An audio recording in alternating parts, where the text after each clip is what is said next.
बताओ कितनी देर में स्टार्ट कर, कितनी देर में ख़त्म करें कंपनीज एक्ट? 1 घंटे के अंदर अंदर ख़त्म करना है। आगे बात समझ में? हाँ, एग्जाम के क्वेश्चन जब डिस्कस कर रहे होंगे उसमें थोड़ा टाइम लग सकता है कि एग्जाम के एक एक क्वेश्चन डिस्कस करेंगे कैसे कैसे आता है, ठीक है, स्पीड से करेंगे। पहली चीज़ तो जब ये चैप्टर हम पढ़ रहे हैं तो उसमें ये सारी चीज़ें आती हैं। क्या आपको दिख रहा है? ठीक है, ठीक है। तो मैंने इससे मुझे डर लग रहा था इसलिए मैंने हटा दिया। मैंने कहा छोड़ो इसको, हम यहाँ से पढ़ेंगे पहले। यहाँ से क्या कोई दिक्कत है? तो स्टडी मैट पे पहले लेके चलूंगा मैं आपको कौन कौन से टॉपिक है, क्या क्या हमें पढ़ना है। जैसे पहला टॉपिक मैंने निकाल लिया, कौन सा? टाइप्स ऑफ कंपनीज का, कि कंपनी के कितने टाइप्स है। और इससे एक क्वेश्चन आपके एग्जाम में 110% आएगा। तो देखो कंपनी को कितने पार्ट में, छोड़ दो आप उसे, छोड़ दो, सामने देखो कंपनी को कितने पार्ट्स में डिवाइड किया गया है? 4। पहली चीज किसके बेसिस पे? लायबिलिटी। उसके बाद किसके बेसिस पे? मेंबर्स। उसके बाद कंट्रोल और उसके बाद अदर्स। अब मैं कुछ पॉइंट को हाईलाइट करने वाला हूं जो आपकी अंतरात्मा भी जानती है कि इंपॉर्टेंट है और मुश्किल है। कौन सा? कि इसकी डेफिनेशन बड़ी गड़बड़ वाली है। और पब्लिक कंपनी की डेफिनेशन क्या है बताओ जरा, सबसे मुश्किल। अ company which is not a private company is a public company. तो फिर प्राइवेट कंपनी क्या है? अ company which is not a, अरे नालायक, ये नहीं है डेफिनेशन, पूरी डेफिनेशन है इसकी, ठीक है। उसके बाद और क्या है इंपॉर्टेंट? स्मॉल कंपनी, क्या इंपॉर्टेंट है? यस। उसके बाद ओपीसी, क्या इंपॉर्टेंट है? OPC, yes. और इसके नीचे एक अमेंडमेंट भी है जो कल देखी थी वीडियो आपने, 120 दिन वाली, एमटीपी के सॉल्यूशन में देखी थी। कोई ऐसा बच्चा है जिसने एमटीपी का सॉल्यूशन नहीं देखा क्लास में? बताओ जरा। मेरी कुंडली में लिखा था कि इस महीने किसी का कत्ल होगा मेरे से। एमटीपी सॉल्यूशन देख लिया? बताइए बताओ कितने मिनट की थी? देख रहे हो? अरे झूठ बोलने में सुबह सुबह शर्म नहीं आती। 28 मिनट के दिन नालायक, और टेंशन ले रहे हम अकाउंट्स, बीसीआर, बीसी के 1 घंटे की, क्योंकि अभी सर ने बोला था कि कितने घंटे में खत्म हो जाएगी? 1 घंटे में। तो बताओ फिर एमटीपी भी कितनी देर में खत्म किया होगा? 1 घंटे में।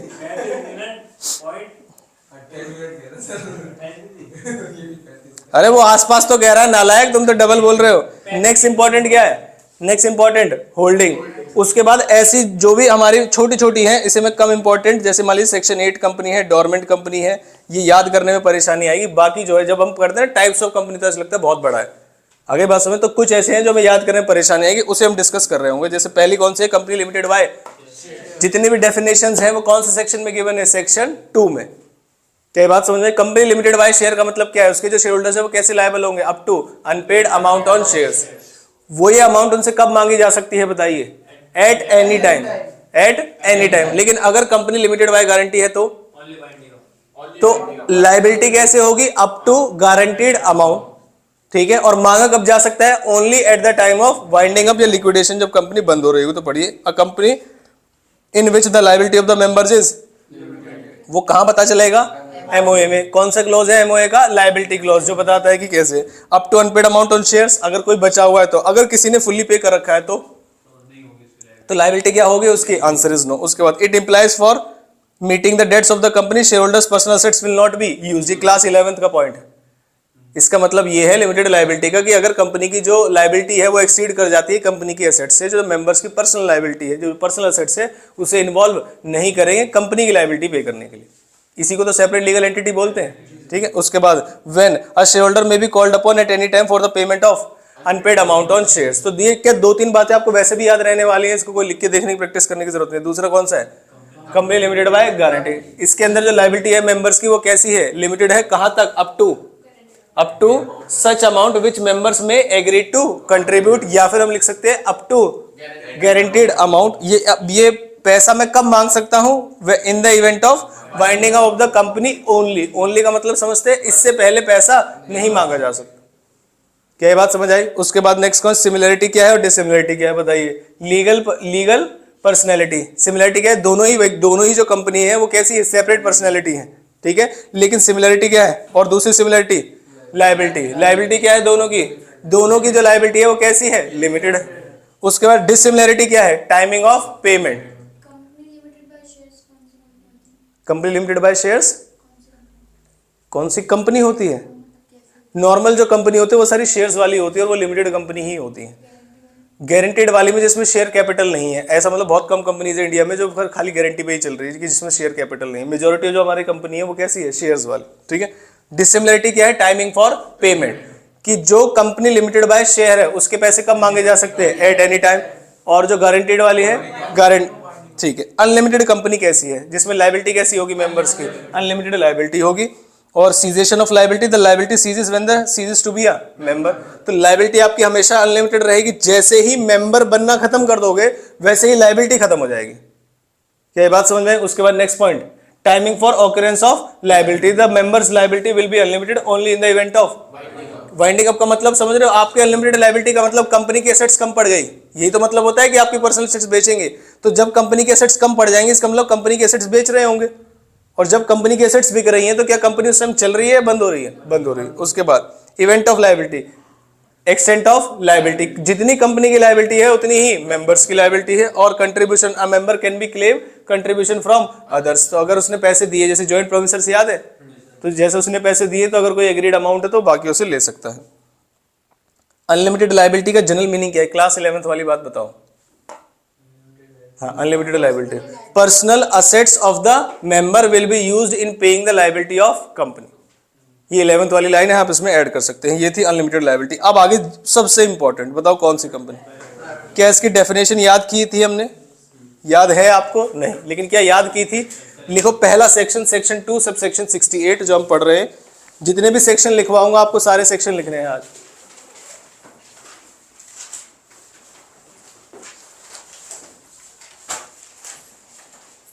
जल्दी, थोड़ा जल्दी जल्दी।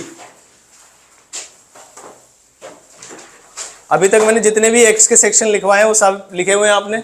एग्जाम से पहले एक बार गो थ्रू करके जाएंगे, वो इंपॉर्टेंट है सारे। लिखो फटाफट से, सेक्शन 2 सब सेक्शन 68 और सामने लिखिए प्राइवेट कंपनी।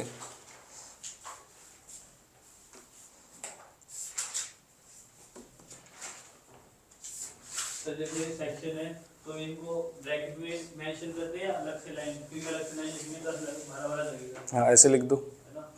पहले क्या लिखोगे? सेक्शन 2 सब सेक्शन 68, बस इतना लिख के छोड़ दोगे। एक्ट बताओगे किसका है?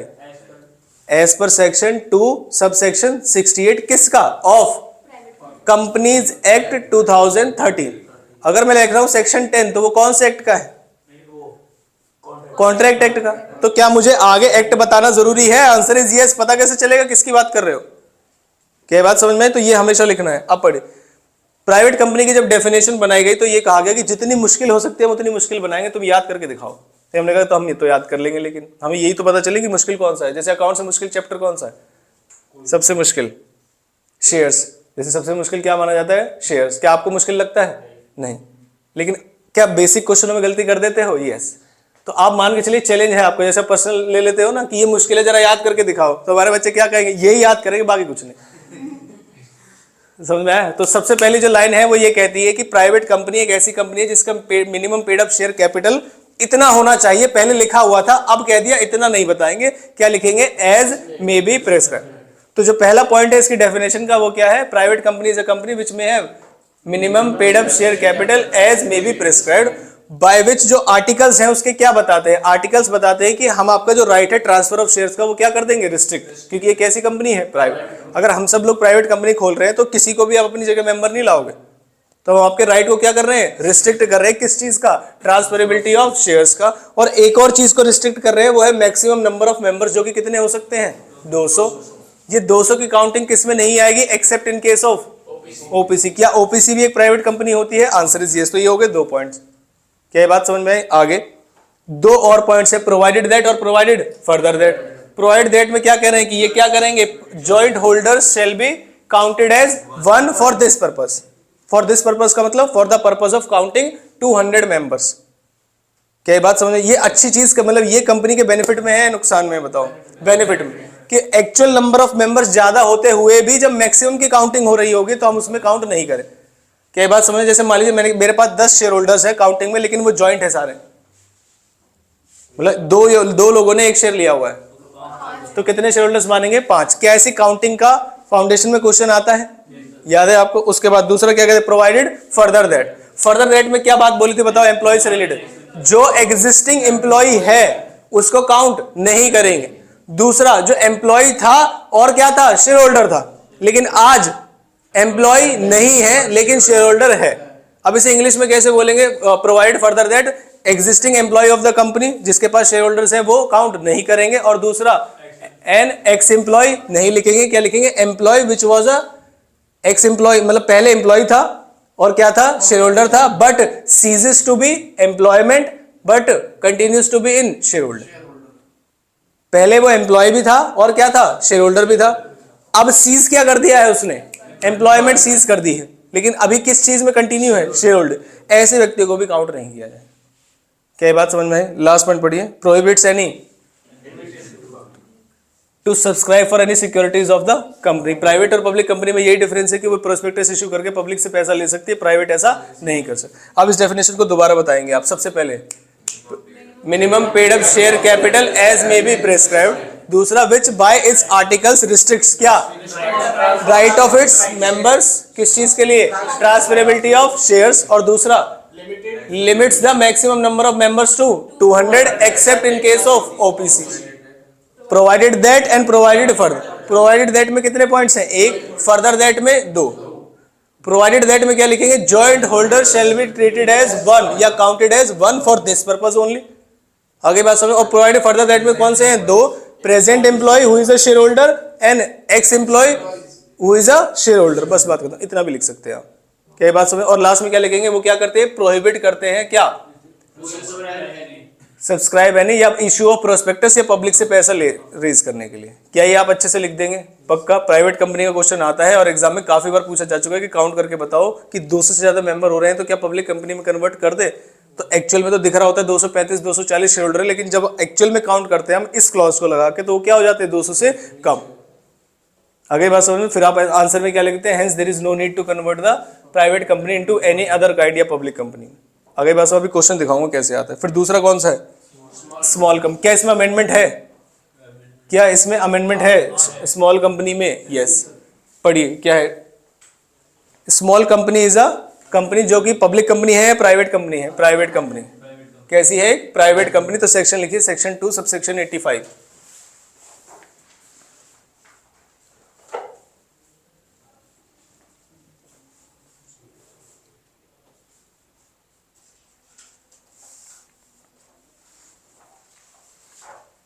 पेड अप शेयर कैपिटल कितना होना चाहिए? डज नॉट एक्सीड 50 lakhs और हायर अमाउंट एज में बी प्रेस्क्राइब्ड। अभी कितनी प्रेस्क्राइब्ड है? Shall not be more than 10 crore और अमेंडमेंट रूल्स के हिसाब से कितना है? 2 करोड़। ये समझ नहीं आया कि 10 करोड़ 2 करोड़ का क्या चक्कर है? क्या चीज है? मतलब ये आप ऐसा मान के चलिए कि अभी ये हमारे पास ये वाली लाइन नहीं लिखी हुई है, ये वाली लाइन। अब पढ़िए इसको कि अभी जो minimum paid up share capital है वो कितने से ज्यादा नहीं होना चाहिए? आपके जो पेड अप शेयर कैपिटल है वो 50 लाख से ज्यादा नहीं होना चाहिए, पहले लिखा हुआ था। लेकिन अगर आप इस प्रोविजन को 1/4/2021 के बाद से पढ़ेंगे तो 50 लाख को रिप्लेस कर दिया है किसने? 2 करोड़। क्या ये बात समझ में आई? लेकिन जब वो 50 लाख बता रहे थे उसी समय उन्होंने बता दिया था कि ये वाला जो कैपिटल हम इसे बढ़ा सकते हैं, लेकिन ये कभी भी 10 करोड़ से आगे नहीं ले जाएंगे। किसी भी स्मॉल कंपनी को अगर स्मॉल कंपनी बनाना है तो उसके 50 लाख से कम होने चाहिए शेयर कैपिटल। कितने से? 50 लाख से कम। लेकिन उसने पहले ही बता दिया कि जैसे जैसे आगे समय बदलेगा इसको बढ़ा देंगे हम, और कहां से आगे नहीं ले जाएंगे? 10 करोड़ से। तो जैसे जैसे समय बदला वो कहां तक ले गए? 2 करोड़ तक। कहां तक ले गए? 2। तो आज का जो रूल है 1/4/2021 के बाद वाला अमेंडमेंट जो लेटेस्ट रूल है उसके हिसाब से कितना है? 2 करोड़। और ये अमेंडमेंट और एग्जाम में पूछी जा सकती है कि स्मॉल कंपनी की डेफिनेशन आपको बतानी है। कंपनी जो है 1/4/2001 के बाद वाली होगी और वो आपसे पूछ रहे होंगे कि बताइए कि स्मॉल कंपनी है या नहीं है। तो जो 50 लाख रट के गए होंगे या पुराना स्टडी मटेरियल पढ़ रहे होंगे उसमें 1.5 करोड़ वो क्या देगा? Paid up share capital. आपसे पूछे क्या स्मॉल कंपनी है, आप बोल दोगे नहीं, क्योंकि किससे ज्यादा है? 50 लाख से। क्या ये बात समझ में? तो तीनों लिमिट समझ में? तीनों लिमिट है क्या? एज में भी जो हायर अमाउंट है वो कितनी है? 10 करोड़। और अमेंडमेंट रूल के हिसाब से ये वाली अमाउंट कितनी है? 50 लाख के से 2 करोड़। तो अगर मैं इसको यहां पर लिख दूं तो क्या अब आपको समझ आएगा? बताइए कि minimum paid up share capital कितनी है? 50 लाख। विद इफेक्ट फ्रॉम 1/4/2021 कितनी हो गई है? 2 करोड़। और ये जो 50 लाख और ये जो 2 करोड़ वाली अमाउंट है इसे हम बढ़ा सकते थे, पहले ही लिखा हुआ था, लेकिन कितने से ज्यादा नहीं होगी? 10 करोड़ से ज्यादा। क्या अब समझ आ गया? पक्का? ठीक है। उसके बाद टर्नओवर कितना होना चाहिए? तो 50 लाख का कैपिटल था और टर्नओवर था 2 करोड़। ये पुराना प्रोविजन था, तो बताओ नए प्रोविजन के हिसाब से कितना है? कितना है 20 करोड़।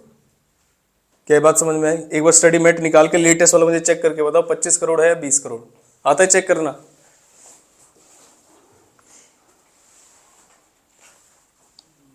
कौन सा बच्चा चेक करके बताएगा जल्दी से? देखते कौन सा बच्चा जल्दी चेक करके बताएगा हमें। हाँ बुक से देख लो, और क्या। मेरे पास तो बुक नहीं है, आपके पास तो है, किसी से भी देख लो। लेटेस्ट वाला यही है जो आपके पास है। ये भी पता चल जाएगा कि क्या बुक खोलने की कितनी हैबिट है आपको।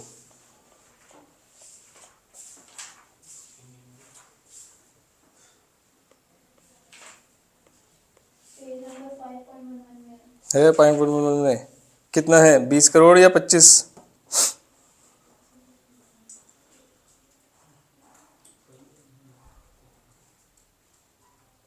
ये अमेंडमेंट दिख रही है आपको? जो ब्लैक से लिखा होता है ना डार्क, वो किससे है? अमेंडमेंट है वो। तो इन्होंने बता दिया, पहले तो हमने ऊपर बता दिया कि कितनी होनी चाहिए paid up share capital 50 lakh, और हायर अमाउंट जो कितनी जा सकती है 10 करोड़, जो कितनी जा सकती है 10 करोड़। और जब आई टर्नओवर की बारी तो उन्होंने कहा टर्नओवर 2 करोड़ से ज्यादा नहीं जाना चाहिए, और हायर कितना जा सकता है 100 करोड़। कितना जा सकता है 100। तो पहले ये समझो, नया जो प्रोविजन है वो छोड़ दो। पुराना प्रोविजन क्या कहता था? स्मॉल कंपनी ऐसी कंपनी होगी जिसका जो मिनिमम जो डज नॉट जो पेड अप शेयर कैपिटल है वो कितने से एक्सीड नहीं होना, 50 लाख से एक्सीड होना चाहिए, नहीं होना चाहिए, नहीं होना चाहिए। इसे हम बढ़ा सकते हैं आगे कभी भी, लेकिन किससे आगे नहीं जाएगा? 10 करोड़। फिर आई टर्नओवर की बारी की, अभी टर्नओवर डज नॉट एक्सीड कितना होना चाहिए? 2 करोड़, और कभी बढ़ाएंगे तो कितने ले जाएंगे? 100 करोड़। अभी जो लेटेस्ट प्रोविजन है एज फॉर 1/4/2021 के हिसाब से जो 50 लाख है उसे कर दिया गया है 2 करोड़, और जो 2 करोड़ है उसे कर दिया गया है 20 करोड़। बस बात खत्म। ये प्रोविजन समझ आता है? यही आपको एग्जाम में इसी तरीके से लिखना है। आगे बात समझ में? एग्जाम में फंसा सकता है आपको, केस स्टडी भी आ सकती है इसकी। और एक्सेप्शंस क्या है इसकी बताइए? एक्सेप्शन ये किस किस के ऊपर अप्लाई नहीं होता? होल्डिंग कंपनी और सब्सिडरी कंपनी, दूसरा सेक्शन 8 कंपनी, और तीसरा एक ऐसी बॉडी कॉर्पोरेट जो कौन गवर्न कर रही है? कोई भी स्पेशल एक्ट गवर्न कर रहा है, मतलब उनके ऊपर ये अप्लाई नहीं होता जो किसी स्पेशल एक्ट के अंदर बने हैं। तो बताओ जरा फटाफट से स्मॉल कंपनी की डेफिनेशन बताओ। A company other than a public company, और मिनिमम लिखेंगे इसमें, या paid up share capital does not exceed? Paid up share capital does not exceed कितना? ₹50 lakhs, और सच हायर अमाउंट जो कि कितने से ज्यादा नहीं जाएगी? 10 crore. However with effect from 1/4/2001 50 lakhs की जगह कितना हो जाएगा? Does not exceed 2 crore. फिर आएंगे किस पे? टर्नओवर पे। वो जो टर्नओवर है वो इस साल का देखेंगे या पिछले साल का? पिछले साल का देखेंगे। पेड अप शेयर कैपिटल इसी साल का देखेंगे, लेकिन टर्नओवर प्रीसीडिंग फाइनेंशियल ईयर का देखेंगे। प्रीसीडिंग फाइनेंशियल ईयर में आपका टर्नओवर कितना से ज्यादा नहीं होना चाहिए? 2 करोड़, और इसे हम आगे ले जाएंगे कहां तक? 100 करोड़। लेकिन अभी विद इफेक्ट फ्रॉम 1/4/2021 वो जो 2 करोड़ है उसे रिप्लेस कर दिया गया है 20 करोड़। क्या ये बात समझ आती है? ये हमारी स्मॉल कंपनी की डेफिनेशन है, बहुत इंपॉर्टेंट है। पब्लिक कंपनी की डेफिनेशन बहुत ज्यादा इंपॉर्टेंट है कि अ company which is not a private company is a public company. और पब्लिक कंपनी के बारे में 2-3 चीजें बता देंगे कि जो इसका जो ट्रांसफरेबिलिटी ऑफ शेयर्स है वो रिस्ट्रिक्ट नहीं किया जाता, जो वहां पर रिस्ट्रिक्ट किया जाता था। मेंबर्स जो वहां पर रिस्ट्रिक्ट किए जाते हैं 200, यहाँ पर कोई नहीं है, अनलिमिटेड कितने भी मेंबर्स रख सकते हैं। और वहां पर प्रोस्पेक्टस इश्यू करना रिस्ट्रिक्ट किया जाता है, प्रोहिबिट किया जाता है। यहाँ पर ऐसी कोई दिक्कत नहीं है, पब्लिक से पैसा ले सकते हैं। 2-3 चीजें एक्स्ट्रा बता देंगे, ठीक है। फिर उसके बाद on the basis of control, जिससे सबसे मुश्किल माना जाता है, कौन सी? होल्डिंग या सब्सिडरी? बताओ कौन सी इंपॉर्टेंट है? सब्सिडरी। क्योंकि होल्डिंग के लिए तो यही बोल दिया गया कि ऐसी कंपनी जो दूसरी कंपनी के रिलेशन में होल्ड करती है दूसरे को, तो उसे क्या बोलेंगे? होल्डिंग। परेशानी कहाँ आएगी बताओ? Subsidiary company. सेक्शन लिखिए, section 2 sub section 87।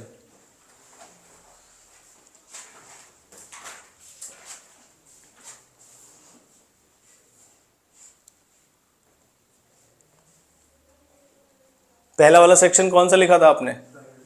Private company. Section क्या था? Section 2 sub section 68। दूसरा वाला सेक्शन 2 सब सेक्शन 85 किसका है?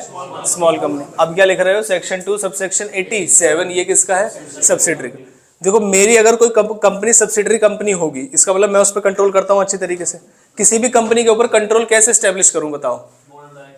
उनके बोर्ड ऑफ डायरेक्टर्स को या तो मैं चुनने का अधिकार मुझे हो जाए, या वो मेरी डायरेक्शन पे काम करते हैं। कैसे? मेजोरिटी। कैसे? मेजोरिटी ऑफ सारे डायरेक्टर्स नहीं, कैसे डायरेक्टर्स? मेजोरिटी। या फिर मैं उनका जो पेड अप शेयर कैपिटल वगैरह है उसका कितना हिस्सा है मेरे पास? एटलीस्ट 50%, एटलीस्ट 50, यानी मोर देन हाफ होना चाहिए। कितना होना चाहिए, मोर देन 1/2 मेरे हाथ में होना चाहिए। तो उस कंपनी की बागडोर मेरे हाथ में आ जाएगी, या तो मैं उसमें आधे से ज्यादा पैसा लगा दूं या उसके बोर्ड ऑफ डायरेक्टर्स को कंट्रोल कर लूं। Composition of board of director, तो यही चीज बताई गई है। देखिए subsidiary company in relation to other company means a company in which holding company क्या करती है बताइए, controls the composition of board of directors और controls more than 1/2 of total voting power. पहले यहाँ पर पेड अप शेयर कैपिटल हुआ करता था, अब क्या होता है, टोटल वोटिंग पावर। आइदर या तो खुद कंट्रोल कर ले या अपनी किसी और सब्सिडरीज के साथ मिलके कंट्रोल कर ले, तब भी कोई दिक्कत वाली बात नहीं। जैसे मान लीजिए मेरी कंपनी है और सूरज की कंपनी है, ये दो कंपनी है, मैं एक होल्डिंग कंपनी हूं, मेरी सब्सिडरी कंपनी कौन है, सूरज। करण एक कंपनी है, ठीक है, करण की कंपनी पे 100% वोटिंग राइट्स है। मैंने एक तो 30% वोटिंग राइट्स खुद खरीदे हुए हैं और 25% इनके नाम पे लिए हुए हैं। किनके नाम पे, आपसे बोला है कि आप 25% खरीद लो इनकी वोटिंग पावर। अब बताओ क्या मेरी सब्सिडरी कंपनी आप कहलाएंगे या नहीं, बताओ क्या क्वेश्चन था, कौन सा, क्यों, कोई बात नहीं, बाद में देख लेना, अभी क्वेश्चन तो समझो ना। क्वेश्चन समझ आया तो बताओ सब्सिडरी कंपनी होगी या नहीं। करण की कंपनी में मैंने खुद 30% वोटिंग पावर खरीदे और सूरज मेरी एक ऑलरेडी सब्सिडरी कंपनी, इससे कहा कि तुम 25% खरीद लो। तो क्या ये मैं मान लो कि इनडायरेक्टली मेरे पास 55% शेयर होल्डिंग वोटिंग पावर है, आंसर इज यस। तो क्या आप मेरी सब्सिडरी कंपनी कहलाएंगे, यस। कई बात समझ में, तो इसे ही बोलते हैं कि या तो मैं खुद 50% से ज्यादा खरीद लूं या फिर अपनी किसी सब्सिडरी के साथ मिलके तुम्हारी वोटिंग पावर जो है मोर देन 1/2 से ज्यादा ले लूं। ये वाला पॉइंट समझ में आया आपको। उसके बाद नेक्स्ट, प्रोवाइडेड दैट, क्या प्रोवाइडेड दैट है, holding company shall not have layers of subsidiary beyond such number as may be prescribe. इसका मतलब क्या है कि एक कंपनी के पास एक लिमिट है कि कितनी सब्सिडरी कंपनी रख सकते हो तुम, ऐसे थोड़ी ना अनलिमिटेड रख दोगे। तो आप पूछा गया बताओ जरा क्या लिमिट है, तो उन्होंने बोलते एज मे बी प्रेस्क्राइब। तो हमें याद रखने की जरूरत नहीं है। For this purpose this section, control का मतलब क्या है ये बताइए। हाँ, company shall be deem to be a subsidiary company, किसकी, होल्डिंग कंपनी की, जो क्या करती है, control the composition of board of directors और voting power through one of its subsidiaries. ये तो हमने ऑलरेडी ऊपर पढ़ लिया है। आगे composition of board of directors का मतलब क्या है, बताओ कॉम्पोजिशन का मतलब क्या है। या तो उनके इशारे पे चलते हो, the holding company is at its discretion, क्या कर सकती, कैन अपॉइंट और रिमूव आइदर ऑल डायरेक्टर्स और मेजॉरिटी ऑफ डायरेक्टर्स। इसे बोलते हैं कॉम्पोजिशन को कंट्रोल करना, कि होल्डिंग कंपनी के कहने पे या तो सभी डायरेक्टर्स का, मेजॉरिटी डायरेक्टर्स या तो निकाला जा सकता है या अपॉइंट किया जा सकता है। ये बात समझ में आ गई। तो ये कुछ एक्सप्लेनेशन है जिसे आप अपने वर्ड्स में लिख सकते हैं, ऊपर वाली चीज को अपने वर्ड्स में नहीं लिख सकते। कौन सी वाली, फर्स्ट और सेकेंड, जो क्या करते हैं, controls the composition of board of directors, और दूसरा control the more than 1/2 of voting power either through itself, खुद, या फिर थ्रू वन और मोर सब्सिडरीज। क्या बात समझ आती है। तो ये मेन प्रोविजन है इसका, बाद वाला तो नहीं भी याद होगा, चल जाएगा। फिर आगे कौन सी company, associate company. Associate company की जब डेफिनेशन बनाई गई तो ये कहा गया कि आपका क्या होना चाहिए, दूसरी कंपनी में सिग्निफिकेंट इन्फ्लुएंस होना चाहिए। क्या होना चाहिए, सिग्निफिकेंट इन्फ्लुएंस होना चाहिए, प्लस आप कैसी कंपनी नहीं है, सब्सिडरी कंपनी नहीं है। याद है आपको, ये पढ़ा था हमने। तो सिग्निफिकेंट इन्फ्लुएंस जब बताया गया तो कितने परसेंट शेयर होल्डिंग बताई है, वोटिंग पावर बताई गई 20%। कितना, तो अगर मैं किसी कंपनी का 50% नहीं ले पाया, मैंने आपकी कंपनी में ओरिजिनली कितने खरीदे थे बताओ, कितने बड़े थे, 30%, और 25% उनसे बोला था। अब मैंने कहा आप इनको पिक्चर से हटा दो, अब मैंने कितने खरीदे हुए हैं, 30% खरीदे हुए हैं। तो क्या आप मेरी सब्सिडरी कंपनी है, नहीं, लेकिन क्या एसोसिएट कंपनी है, यस, क्योंकि क्या है इसमें सिग्निफिकेंट इन्फ्लुएंस है जो कि 20% से ज्यादा है और 50% से कम है। क्या ये बात समझ में। तो अगर मान लीजिए 80% है तो क्या एसोसिएट कंपनी हो, नहीं, 20 से तो ज्यादा है लेकिन सब्सिडरी बन गए। क्या ये बात समझ आती है। तो ये किसकी है, एसोसिएट कंपनी की। इसके सेक्शन वगैरह लिखने की जरूरत नहीं है। फिर आगे on the basis of others, जैसे कौन सी है, लिस्टेड, अनलिस्टेड, गवर्नमेंट वाली एग्जाम में आ सकती है, लिख लीजिए, वैसे बहुत ज्यादा रिलेवेंट रही है। गवर्नमेंट कंपनी का मतलब कैसी कंपनी, जिसके अंदर गवर्नमेंट का पेड अप शेयर कैपिटल खरीदा हुआ कितना, एटलीस्ट 51%, एटलीस्ट कितना, 51%। वो खुद खरीदेगी या फिर किसी और गवर्नमेंट के साथ मिलके भी खरीद सकती है, मिलके भी खरीद सकती है। तो कोई भी दिक्कत वाली बात नहीं, इसमें आप लिख ही देंगे। ठीक है, आगे चलें। 50% एग्जैक्ट, हाँ, तो एसोसिएट बोलेंगे क्योंकि सब्सिडरी नहीं ना, मोर देन 1/2 बोला गया। ठीक है, फिर आई फॉरेन कंपनी, ये आप पढ़ लेंगे। डोरमेंट कंपनी, क्या डोरमेंट कंपनी पढ़ाऊं, डोरमेंट कंपनी को कौन सी कंपनी बोलते हैं, स्लीपिंग कंपनी या फिर इनएक्टिव कंपनी भी बोल सकते हैं। मतलब इनका जो जन्म होता है वो फ्यूचर प्रोजेक्ट्स को होल्ड करने के लिए या प्रॉपर्टी को होल्ड करने के लिए होता है जिनके एग्जिस्टिंग करंट में कोई भी ट्रांजैक्शन नहीं है। कैसी transaction? Significant accounting transaction. Keyword समझ में आया? क्या नहीं है इनका? सिग्निफिकेंट अकाउंटिंग ट्रांजैक्शन नहीं है। और सिग्निफिकेंट अकाउंटिंग ट्रांजैक्शन क्या क्या होता है ये तो नहीं बताया उन्होंने, लेकिन ये बता दें कि एक लिस्ट हम दे रहे हैं आपको जो कि किसमें नहीं काउंट की जाती है, सिग्निफिकेंट अकाउंटिंग ट्रांजैक्शंस में काउंट नहीं की जाती। क्या बात समझ में? ऐसी कंपनी जिसके ऑपरेशंस नहीं है, मतलब जो काम नहीं कर रही है और सिग्निफिकेंट अकाउंटिंग ट्रांजैक्शंस नहीं कर रही है। अब इनमें से कुछ एक्सेप्शन से बताइए, जैसे कि वो क्या नहीं कर रही है। पहली चीज तो which is not carrying on any business और ऑपरेशन, कोई भी सिग्निफिकेंट अकाउंटिंग ट्रांजैक्शन नहीं है। किसकी? अपने क्या नहीं फाइल किए है उसने? फाइनेंशियल स्टेटमेंट्स और एनुअल रिटर्न्स फाइल नहीं किए। कितने साल पहले तक? 2 साल पहले। इसका मतलब वो काम ही नहीं कर रही है। और सिग्निफिकेंट अकाउंटिंग ट्रांजैक्शन में ये चीजें नहीं आएंगी। क्या चीज? पेमेंट और अलॉटमेंट। पेमेंट किसकी? फीस की। कौन पे करेगा? कंपनी। किसको? रजिस्ट्रार को। पेमेंट बाय कंपनी किस चीज की? फुलफिल द रिक्वायरमेंट, कोई भी फीस वगैरह है। और तीसरा payment for the maintenance of. पहली पेमेंट किसको गई? रजिस्ट्रार को। किसने दी? दूसरी पेमेंट किसने दी? कंपनी ने। किसको दी? पता नहीं, पता हो सकता है लाइसेंस बोर्ड को दी, हो सकता है एमसीडी को दी, हमें क्या पता। लेकिन जो भी पेमेंट की है आपने इस एक्ट की रिक्वायरमेंट को पूरा करने के लिए दी है। और जो तीसरी पेमेंट है वो किसको दी है? Maintenance of office. क्या ये बहुत ज्यादा बड़ी चीजें हैं? नहीं, ये तो कंपनी को जिंदा रखने के लिए की जाती है। और लास्ट अलॉटमेंट। कौन सी अलॉटमेंट है ये बताओ?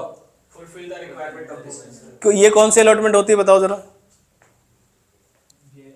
ऐसी कौन सी अलॉटमेंट होती है जिससे एक्ट की रिक्वायरमेंट पूरी होती है? जिसमें एक शेयर कंपलसरी होता है। याद है आपको? सब्सक्राइबर्स क्लोज कि प्राइवेट कंपनी में कम से कम कितने लोग होने चाहिए? 2, और पब्लिक कंपनी में 7। और उन 2 और 7 लोगों से ये बोला जाता है कि तुम कंपलसरी कम से कम एक शेयर खरीदोगे।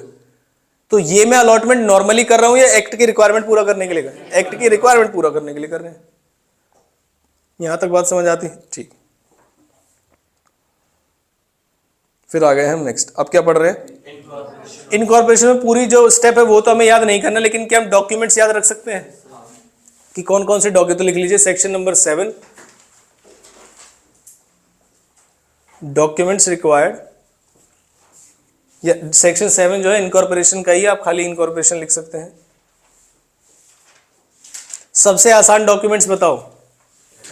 एमओए और एओए, ये सबसे आसान डॉक्यूमेंट्स है। फिर उसके बाद आपको 2 डिक्लेरेशन चाहिए, जरा ध्यान से सुनना।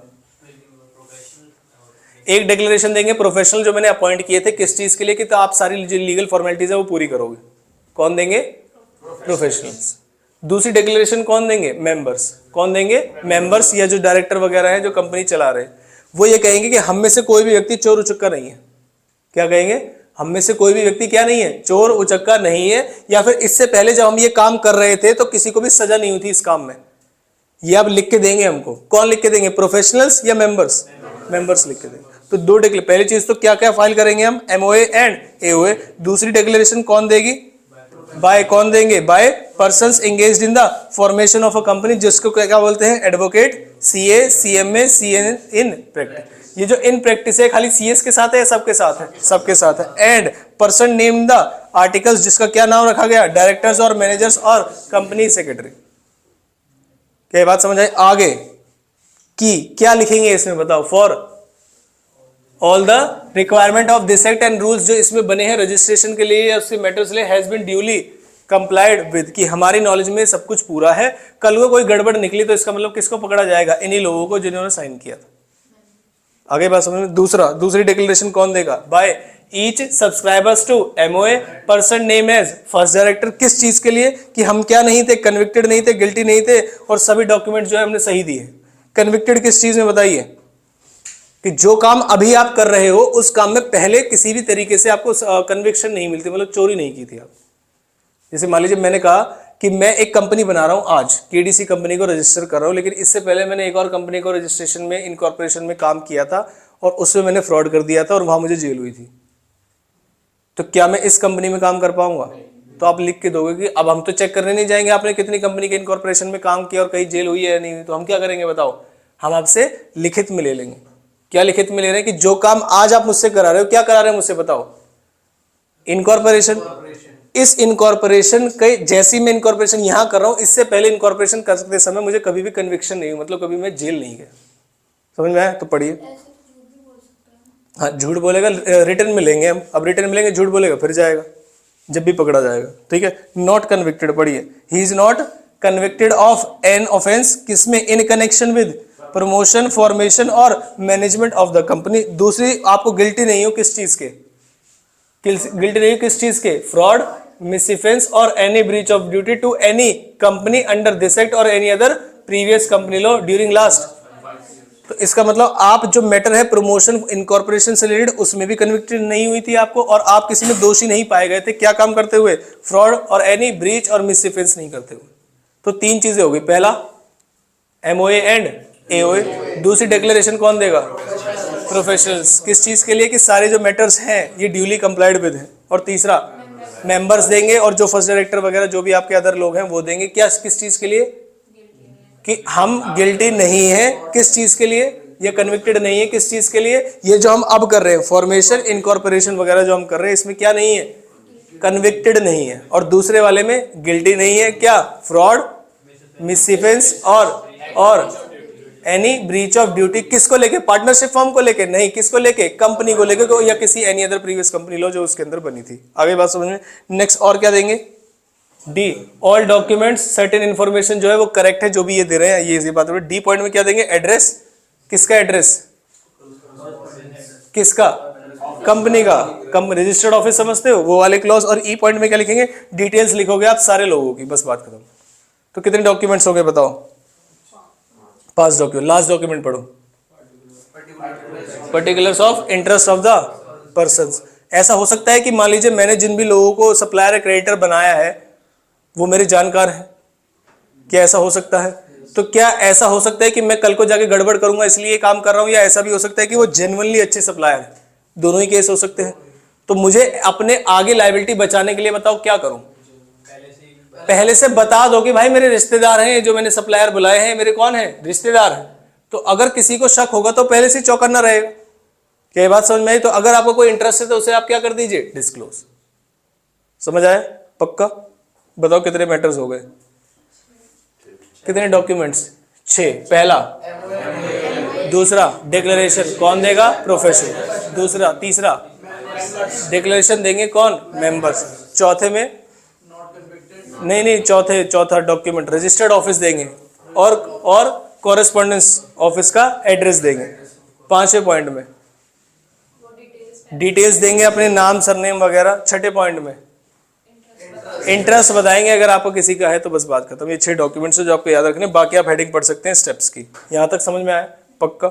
हम आगे अब आगे जो हमें वर्ड टू वर्ड याद कराए गए थे पहले, याद है आपको?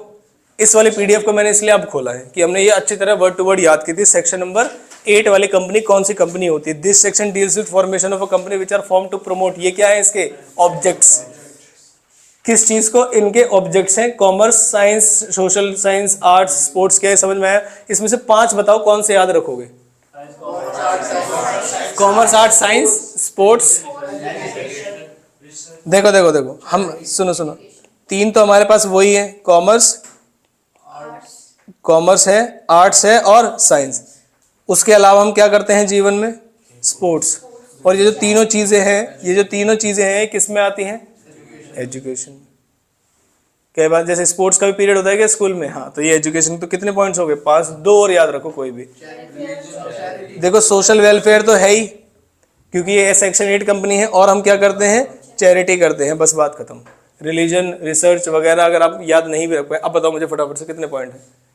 पहला, दूसरा, arts, science, sports, education, charity, social welfare. अब आप कहोगे सर हमें रिसर्च भी याद है, हमें ये भी याद है, लेकिन ये एग्जाम के टाइम पे याद रहेगी या नहीं ये देखने वाली बात है, इसलिए हम लिमिटेड कर रहे हैं। क्या ये बात समझ में आई? तो या तो हमारी ऐसी कंपनी है जो इन कामों में लगी हुई है, या फिर कोई और कंपनी इस काम में लगी हुई है, हम उसे प्रमोट कर रहे हैं। अगर बात समझ तो हमें क्या बोलेंगे? सेक्शन 8 कंपनी बोलेंगे। इसके जो प्रॉफिट्स है वो किस चीज में अप्लाई किए जाते हैं बताइए? पहली चीज, या तो प्रमोशन ऑफ इट्स ऑब्जेक्ट में, और प्रॉफिट को आप बांट नहीं सकते। कैसे? मेंबर्स में। कैसे? डिविडेंड के नाम से आप बांट नहीं सकते। रिस्ट्रिक्शन है या प्रोहिबिशन? रिस्ट्रिक्शन और प्रोहिबिशन में क्या डिफरेंस है?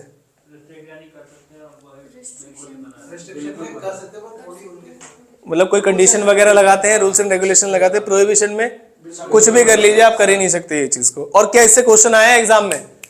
जब भी एग्जाम में क्वेश्चन आया कि सेक्शन 8 कंपनी है और वो चाहती है कि इस साल प्रॉफिट हुआ और अपने अपने मेंबर्स में बांटना चाहते हैं, तो बताइए आप क्या कहेंगे इसके बारे में। तो हम पहले सेक्शन 8 की डेफिनेशन बताएंगे। सेक्शन 8 का मतलब वो कंपनी जिसके ये सारे ऑब्जेक्ट्स होते हैं और जो अपने प्रॉफिट्स को अप्लाई करती है किसमें, इन ऑब्जेक्ट्स के प्रमोशन में, और क्या नहीं करती, प्रोहिबिट करती है किस चीज को, डिविडेंड को पेमेंट करने के लिए, जो कि अपने मेंबर्स को करती है।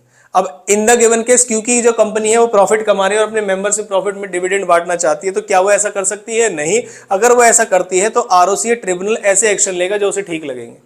या तो इस सेक्शन 8 कंपनी को क्या कर देंगे, रिमूव कर देंगे, लाइसेंस नहीं देंगे, रिवोक कर देंगे, या फिर तुम्हें किसी any other type of company में कन्वर्ट करा देंगे। यह बात समझ आती है? पक्का एग्जाम में केस स्टडी आई हुई है कि सेक्शन 8 कंपनी थी, ये सारे काम कर रही थी, अचानक से वो डिविडेंड बांटने चाह रहे, तो आप क्या कहना चाहते हैं इसके बारे में?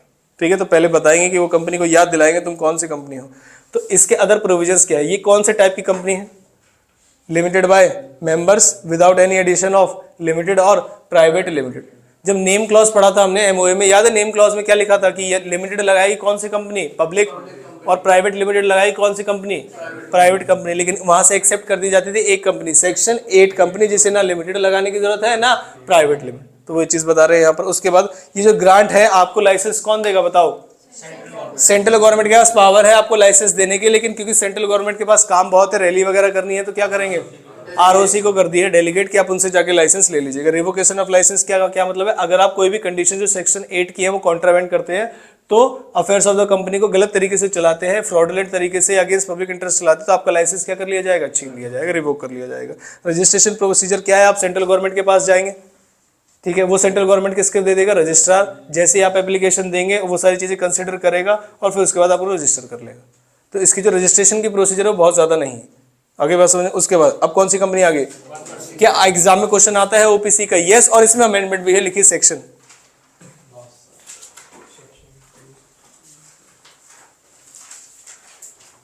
पेज ही खो दिया आधे बच्चों ने तो कि कहाँ लिख रहे थे। ये देखो, बहुत बढ़िया देख लिया। Section 2 subsection. अब पहले बिना कॉपी में देखे बताओ अभी तक हमने कौन कौन से सेक्शन पढ़ लिए? पहला सेक्शन 2 सबसेक्शन 68 किसका है? फिर सेक्शन 2 सबसेक्शन 85, फिर सेक्शन 2 सबसेक्शन 87 किसका है? सब्सिडरी कंपनी का। ये 3 मुश्किल कंपनी है, प्राइवेट, स्मॉल और सब्सिडरी। तो इनके हमने सेक्शन याद कर लिए। फिर उसके बाद सेक्शन 7 नहीं, सबसेक्शन 45 किसका है? गवर्नमेंट कंपनी का, ठीक है। उसके बाद सेक्शन 7 किस चीज का है? इनकॉर्पोरेशन, जिसके हमने डॉक्यूमेंट्स पढ़े। अब कौन सा सेक्शन है?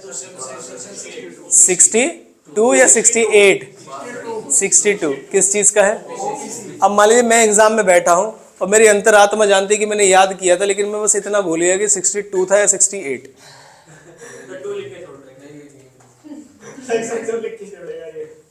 नहीं, 6 भी लिख के छोड़ दो ब्रैकेट में भाई, लास्ट का वर्ड तो भूले हो, तो आप उस केस में सेक्शन नहीं लिखेंगे।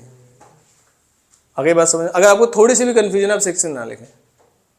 ये ऐसा मान लेते सेक्शन 62 भी लिख दिया और 68 भी लिख दिया, एज इट में डीम फिट।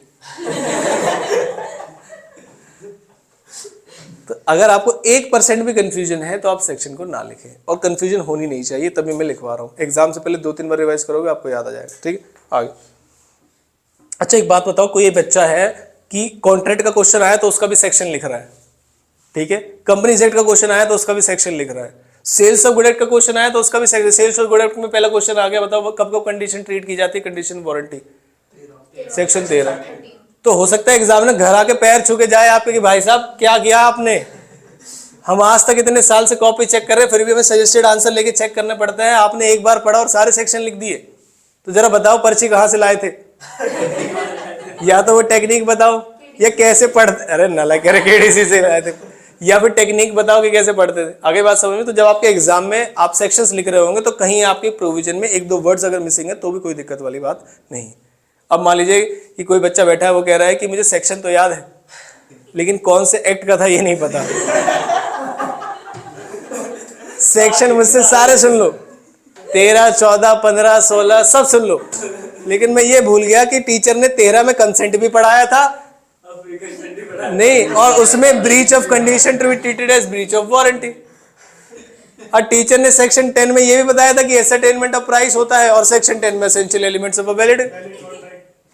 अब 10 तो याद है मुझे, दोनों टॉपिक भी याद है, लेकिन कौन से एक्ट का है ये याद नहीं। अब बताओ। नहीं, और टीचर ने क्लास में ये बताया था कि अगर सेक्शन याद ना हो तो मत लिखना, लेकिन अगर एक्ट याद ना हो तो बताया नहीं, तो भी ना लिखें। ठीक है, चलो अब आते हैं ओपीसी पे। क्या इस ओपीसी में अमेंडमेंट है? तो आप मान के चलिएगा आपके एग्जाम में आएगा और आप इसे लिखने वाले होंगे, तो हम ढंग से पढ़ते हैं। पहला पढ़िए, act define OPC as a company which has only one person है। मतलब कोई डेफिनेशन बनाते समय थोड़ी सी लज्जा भी आनी चाहिए कि बच्चे याद क्या करेंगे इसको। ऐसी कंपनी जिसके अंदर one person as a member है, उसे वन पर्सन कंपनी बोलते हैं। क्या आपको याद करने में कोई परेशानी आएगी? नहीं। रूल्स रिगार्डिंग, उसमें भी डिसअपॉइंट कर दिया। पहली लाइन पढ़ो, मतलब याद करने लायक कोई चीज तो बताओ। अब जैसे जैसे आसान है ना, हमारे बच्चों का दिमाग यहीं से पहले से, अरे छोड़ो यार आसान है ये तो, मुश्किल वाला था तो याद करेंगे, चैलेंज आ गया, अब आसान कैसे याद करेंगे। फिर अदर मेंबर्स के बारे में क्या बोला? MOA shall indicate the name of such other person. क्या एक ओपीसी के अंदर एक अदर पर्सन भी होना चाहिए? Answer is yes. कंसेंट होनी चाहिए किसकी? जो अदर पर्सन की। पहले लें या बाद में? पहले लेंगे। तो देखिए, prior consent is in prescribed form, same shall be filed with ROC. कितने टाइम में? पता नहीं, at the time of incorporation. Right to withdraw consent आपको क्या देनी पड़ेगी? Answer is yes. तो अभी तक उसने दो बातें बताई। पहली चीज, only one person ever member, और अदर मेंबर भी होना चाहिए जो एमओए के अंदर उसका नाम इंडिकेट होना चाहिए, प्लस वो जो पर्सन है वो अपनी रिटर्न कंसेंट देगा कि मैं क्या बनना चाहता हूं आपका अदर मेंबर, और ये मैं फाइल कर दूंगा किसके पास? आरओसी के पास। और जब मैं कब करूंगा? Eight the time of incorporation. और उसे एक अपॉर्चुनिटी दूंगा कि तुम जब भी चाहो अपनी इस कंसेंट को क्या कर सकते हो? Withdraw. Change in the name of, मान लीजिए कल को वो विड्रॉ सच में करा रहा है तो क्या उसका नाम चेंज करना पड़ेगा मुझे? Answer is yes. तो पढ़िए, बाय कौन करेगा? Member of OPC. कब करेगा? Any time. By giving notice to the company, company shall intimate the same to the registrar and change the name of such other person. वो other जो person है वो बताएगा किसको? जो नॉर्मल मेंबर है उसको। मेंबर बताएगा किसको? कंपनी को। कंपनी बताएगी किसको? आरओसी को। आगे बस और चेंज कर दें, इसमें कोई भी दिक्कत वाली बात नहीं है। No alteration in MOA. पढ़ो, any such change in the name of other person shall not deem to be alteration in MOA. ये छोटी मोटी बात है, बड़ी बात है? छोटी मोटी बात मानते हो कि ये तो जो अदर मेंबर है वो तो आते जाते रहते, कोई दिक्कत। एलिजिबिलिटी फॉर मेंबर, ये है आपके एग्जाम में सबसे इंपॉर्टेंट, कि बताओ किसको अदर मेंबर बनाए या नॉमिनी बनाए। तो वो क्या होना चाहिए? नेचुरल पर्सन का मतलब बॉडी कॉर्पोरेट नहीं होनी चाहिए। दूसरा, कहाँ का सिटीजन? इंडिया का सिटीजन। और रेजिडेंट इन इंडिया घोषित करने के लिए कितना है? 182 डेज, जिसे काट के कितना कर दिया गया है? 120। जो आपने 1 घंटे की वीडियो देखी थी ना एमटीपी के सॉल्यूशन वाली, उसमें बताया था मैंने। हाँ, 2 बार देख ली, सही है। तो नेचुरल पर्सन, दूसरा इंडिया का सिटीजन, और तीसरा रेजिडेंट इन इंडिया। और रेजिडेंशियल स्टेटस कैसे पता चलेगा? जब वो 120 दिन रहेगा। कौन से साल में? प्रीवियस ईयर में, इमीडिएटली प्रीसीडिंग ईयर में, जस्ट पहले कैलेंडर ईयर। हाँ जी, अदर मेंबर का नाम मतलब नॉमिनी बोल सकते हो उसको, अलग अलग क्यों होंगे? अदर मेंबर और नॉमिनी, कि मैं नहीं तो इसको पकड़ो। हाँ, no person shall be allowed to incorporate more than 1 OPC और बिकम नॉमिनी इन। मतलब अगर एक व्यक्ति के पास एक ओपीसी है तो क्या वो दूसरी ओपीसी बना सकता है? नहीं। क्या ये बात? अगर एक व्यक्ति ऑलरेडी एक कंपनी ओपीसी का नॉमिनी है तो क्या वो दूसरी कंपनी में नॉमिनी बन सकता है? नहीं बन सकता। अगली बात समझे, एक ही कंपनी की बागडोर संभालेंगे। अब आती है माइनर की बात कि क्या इस माइनर को हम 1 पर्सन कंपनी का मेंबर, नॉमिनी, अदर मेंबर बना सकते हैं? नहीं। पढ़िए, can not become a member, can not be a nominee and can not hold any beneficial interest in OPC. ये खतरनाक बात जो आपके एग्जाम में फंसा सकता है आपको, कि जहां पर बेनिफिशियल इंटरेस्ट आएगा तुरंत बच्चा कहेगा कि बेनिफिट में से ऐड हो सकता है। Section 30, very good. सेक्शन भी लिख के आएंगे लेकिन वो सेक्शन 30 है पार्टनरशिप एक्ट का। अब माइनर तो माइनर है ना भाई, समझ आया नहीं है?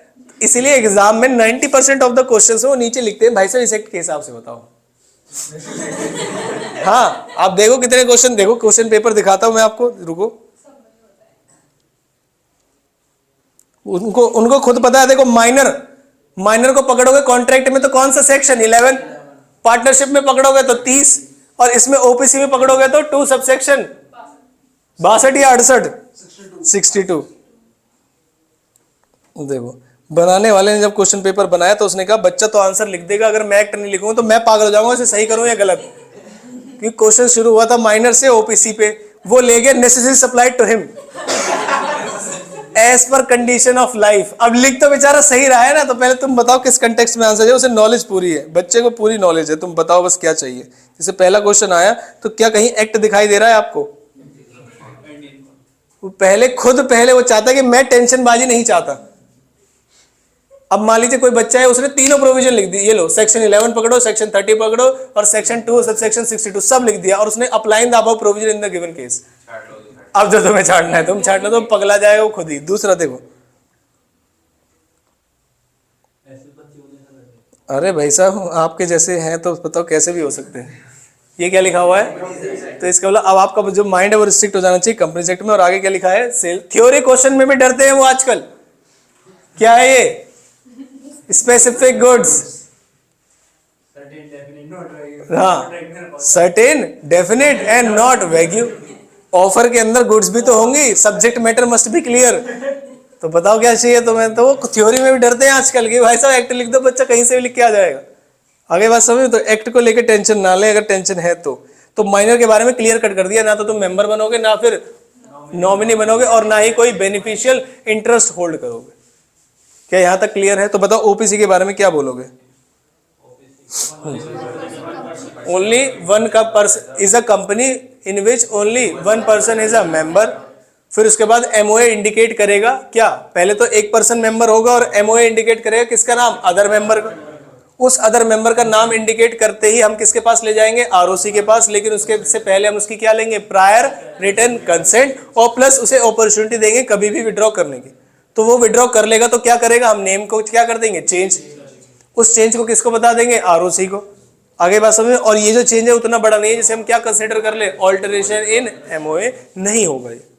फिर आई बात की बताओ अदर मेंबर का जो पर्सन है वो कौन बन सकता है? तो बताइए। पहला नेचुरल पर्सन, इंडियन सिटीजन और रेजिडेंट इन इंडिया, और जो कि इमीडिएटली प्रीसीडिंग ईयर में कितने 120 डेज कम से कम या ज्यादा से ज्यादा?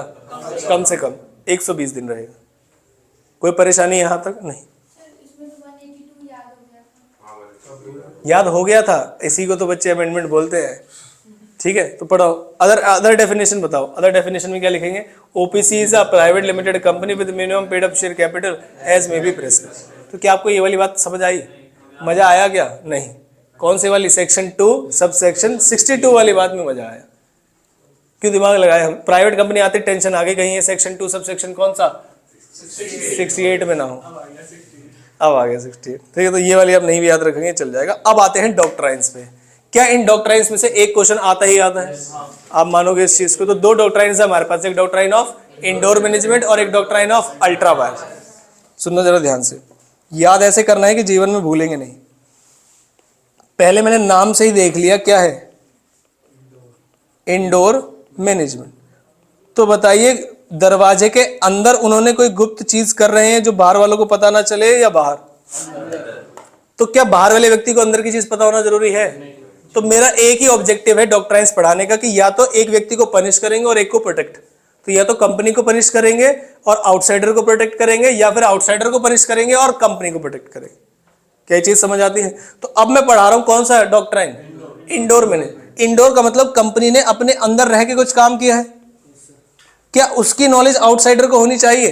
नहीं। तो बताओ गलती किसकी मानी जाए? तो इसका मतलब मैं पनिश करूंगा किसको? बताओ, कंपनी को, और प्रोटेक्ट करूंगा किसको? आउटसाइडर। और जब मैं इसकी एक्सेप्शंस पढ़ा रहा हूंगा तो उसका मतलब क्या होगा? आउटसाइडर को प्रोटेक्ट नहीं करेंगे, किसको प्रोटेक्ट करेंगे? कंपनी। एक्सेप्शंस का मतलब समझ गए? तो अब ये डॉक्ट्राइन क्या कहता है ये देखिए। उससे भी पहले हमें पढ़ना पड़ेगा कौन सा? Doctrine of ultra vires. का मतलब यह है कि कोई कंपनी अगर है तो इस कंपनी के फेस पे ही लिखा हुआ है एमओए। और तो अगर कोई व्यक्ति अगर मान लीजिए कंपनी के पास आ रहा है डील करने के लिए, तो क्या उसे एमओए और एओए पढ़ के आना चाहिए? एमओए में क्या लिखा होता है? नाम वगैरह, कैपिटल, ऑब्जेक्ट क्लॉज होता है। ऑब्जेक्ट क्लॉज में ये लिखा होता है कि कंपनी किन किन चीजों में डील कर सकती है। तो अगर कंपनी के में लिखा हुआ है कि स्टील में डील करेगी और तुम कंपनी को गोल्ड के लिए लोन देके आ गए, तो क्या आप फंसोगे? कौन फंसेगा, कंपनी या आउटसाइडर? आउटसाइडर खुद भुगतेगा भाई साहब, तुम पढ़ के नहीं है। तो जो outsider dealing with the company है is suppose to have the knowledge of MOA and AOA before dealing with the company. Company से डील करते समय या डील करने से पहले आपके पास नॉलेज होनी चाहिए किस चीज की, एमओए और एओए और कंपनी की कॉन्ट्रेक्चुअल कैपेसिटी की, कि किन किन चीजों में कंपनी कॉन्ट्रैक्ट कर सकती है। अगर आपको इसकी नॉलेज है तो उसी के हिसाब से काम कर रहे हो और फिर कुछ गड़बड़ निकली तो कौन लायबल? कंपनी। लेकिन आपको नॉलेज ही नहीं है इसके बारे में तो कौन लायबल? आउटसाइड। उसमें लिखा हुआ था कि कंपनी लोन कभी भी जीवन में 1 करोड़ से ज्यादा का नहीं लेगी। अमाउंट में लिखा हुआ है, ऑब्जेक्ट क्लॉज में लिखा हुआ है। आपने कंपनी को 2 करोड़ का लोन दे दिया, तो बताओ क्या आप कंपनी से 2 करोड़ रिकवर कर पाओगे? नहीं। ये किसकी गलती है? आउटसाइड।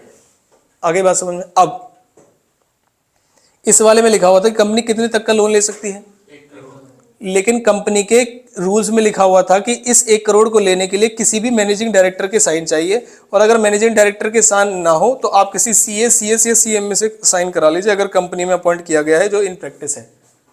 ये इसके रूल्स में, कंपनी को चलाने वाले रूल्स में लिखा गया है कि किसी न किसी व्यक्ति के साइन होने चाहिए। क्या इसकी भी नॉलेज बाहर वाले को होनी चाहिए? कंपनी के बाहर वाले व्यक्ति को तो ये पता है, ये तो इंटरनल गवर्नेंस है आपकी कि कैसे चलाते हो कंपनी को। बाहर तो ये लिखा था कि 1 करोड़ तक का लोन दे सकते हैं, तो उसने दे दिया। अब बताओ गलती किसकी? तो अगर कल को कंपनी रिफ्यूज करे ये पैसा देने से, तो क्या इसका कंपनी की रिफ्यूजल की जो कंटेंशन है वो वैलिड है या रॉन्ग है? रॉन्ग। क्या बात समझ में? तो ये ब्रीफ है ओवरव्यू किसका? इंडोर मैनेजमेंट का। और एक डॉक्ट्राइन वर्ड लिखा आता है इसमें, हालांकि वो अलग से डॉक्ट्राइन नहीं है, कंस्ट्रक्टिव नोटिस। कंस्ट्रक्टिव नोटिस का मतलब ये है बनावटी नोटिस। जैसे कंस्ट्रक्टिव डिलीवरी होती है ना, कौन से एक्ट में? Very good. Types of delivery याद है? कितने टाइप की है? एक्चुअल, कंस्ट्रक्टिव और सिंबॉलिक। याद है? एक्चुअल में एक्चुअल देते हैं गुड्स को, कंस्ट्रक्टिव में कोई गोडाउन वाला हाँ कर देता है कि आप तुम्हारे भी आप पे होल्ड कर रहे थे, और सिंबॉलिक में की वगैरह कुछ ऐसे देते हैं। याद है? हम अभी कौन सा एक्ट पढ़ रहे हैं? वेरी गुड, बस इतना पता होना चाहिए, छोड़ो तुमसे। कंस्ट्रक्टिव नोटिस पढ़ते हैं। कंस्ट्रक्टिव नोटिस का मतलब ये है कि अगर मैंने कोई बात एमओए और एओए में लिख दी, तो क्या इसका मतलब ये है मैं हर एक आउटसाइडर के घर पे जाके बता दिया है? यस, इसी को बोलते हैं कंस्ट्रक्टिव नोटिस। जैसे मान लीजिए अभी शादियों का सीजन चल रहा है, तो किसी ने आपके पिताजी से बोला कि हम आपको निमंत्रण दे रहे हैं कि क्या नाम है, आप जो है पूरे सह परिवार आइए हमारे यहाँ पर। लेकिन मान लीजिए जो बच्चा है वो ये कह रहा है कि मुझसे तो बोला ही नहीं। सेपरेट लीगल एंटिटी लॉ के हिसाब से। तो क्या वो सही कह रहा है, गलत कह रहा है?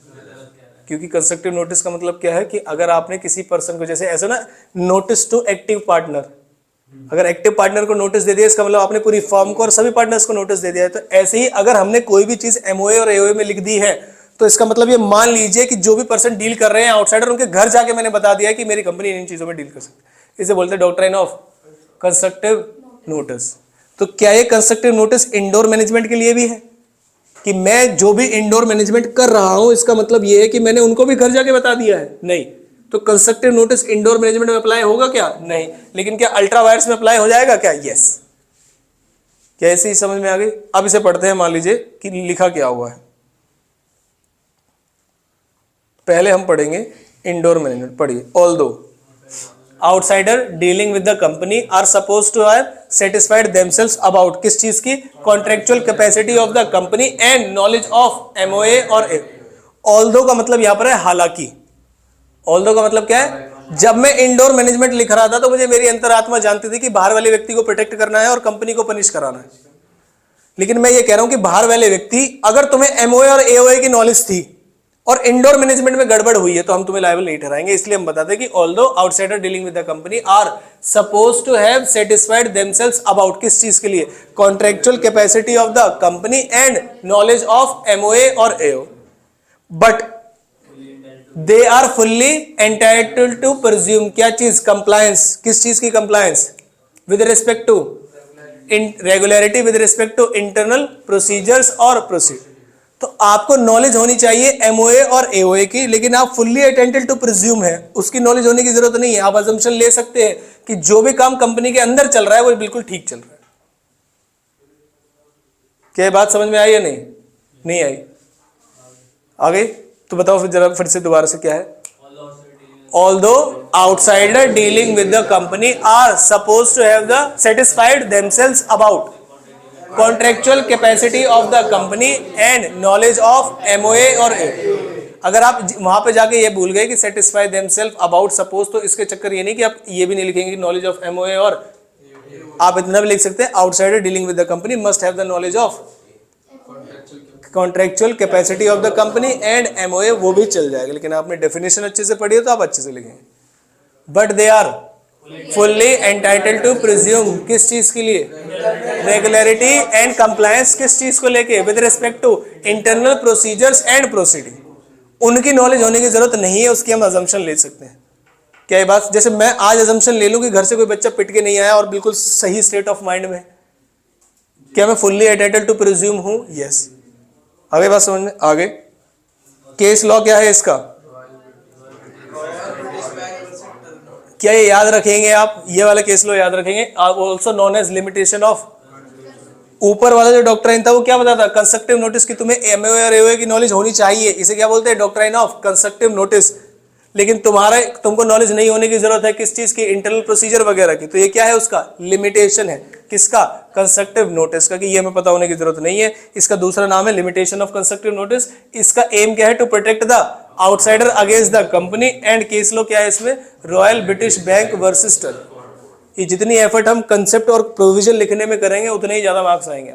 अब एग्जाम में देखो क्या हुआ, जरा ध्यान से समझिए. एग्जाम में एक केस स्टडी आई. उस केस स्टडी में लिखा हुआ था एक व्यक्ति बाहर से आया और कंपनी के अंदर वो सप्लायर था. क्या था? कंपनी का सप्लायर. और डेली पेमेंट देता था उसी फाइनेंस मैनेजर को. पहले कंपनी में कौन पैसे ले रहा है? Finance manager. अचानक से वो एक दिन आया कंपनी में और देखा कि कोई भी व्यक्ति कंपनी में नहीं है. पहले जो वो पैसे देता था वो कैश में चेक से देता था. आज जो फाइनेंस मैनेजर है वो भी नहीं है कंपनी में. आज एक कोई सुपरवाइजर है और वो ये कह रहा है कि अब से सारी ट्रांजेक्शन्स मैं संभालूंगा और आप पैसे कैश में देंगे आज. तो वो कैश भी लेके आया था और वो देके चला गया. तो बताइए गलती किसकी? आउटसाइडर. इंडोर मैनेजमेंट तक तो ठीक है, लेकिन अगर तुम्हें थोड़ा बहुत भी सस्पिशन लग रहा है कि कुछ गड़बड़ है तो क्या तुम्हें इंक्वायरी करनी चाहिए? Answer is yes. तो इसके लिए बनाई गई क्या? एक्सेप्शंस. एक्सेप्शन में यह बोला गया कि अगर outsider dealing with the company अगर गधा है, उसे पता है कि ये गड़बड़ चल रही है. पहली चीज में क्या है? उसे पता है पहले से कि इसमें कोई इरेगुलरिटी है, फिर भी वो ट्रांजैक्शन कर रहा है. तो बताओ किसको प्रोटेक्ट करेंगे? कंपनी को. और पनिश किसको करें? दूसरे वाले केस में वो गधा तो है लेकिन थोड़ा कम गधा है. मतलब उसे एक्चुअल में तो नहीं पता था लेकिन शक हो जाना चाहिए था. उसे एक्चुअल में तो नहीं पता था लेकिन जितनी भी ट्रांजैक्शन वहां पर होनी थी वहां पर उसे शक हो जाना चाहिए था. उसे ट्रांजैक्शन ना करके पहले उच्च अधिकारी से कंफर्म कर लेना चाहिए था.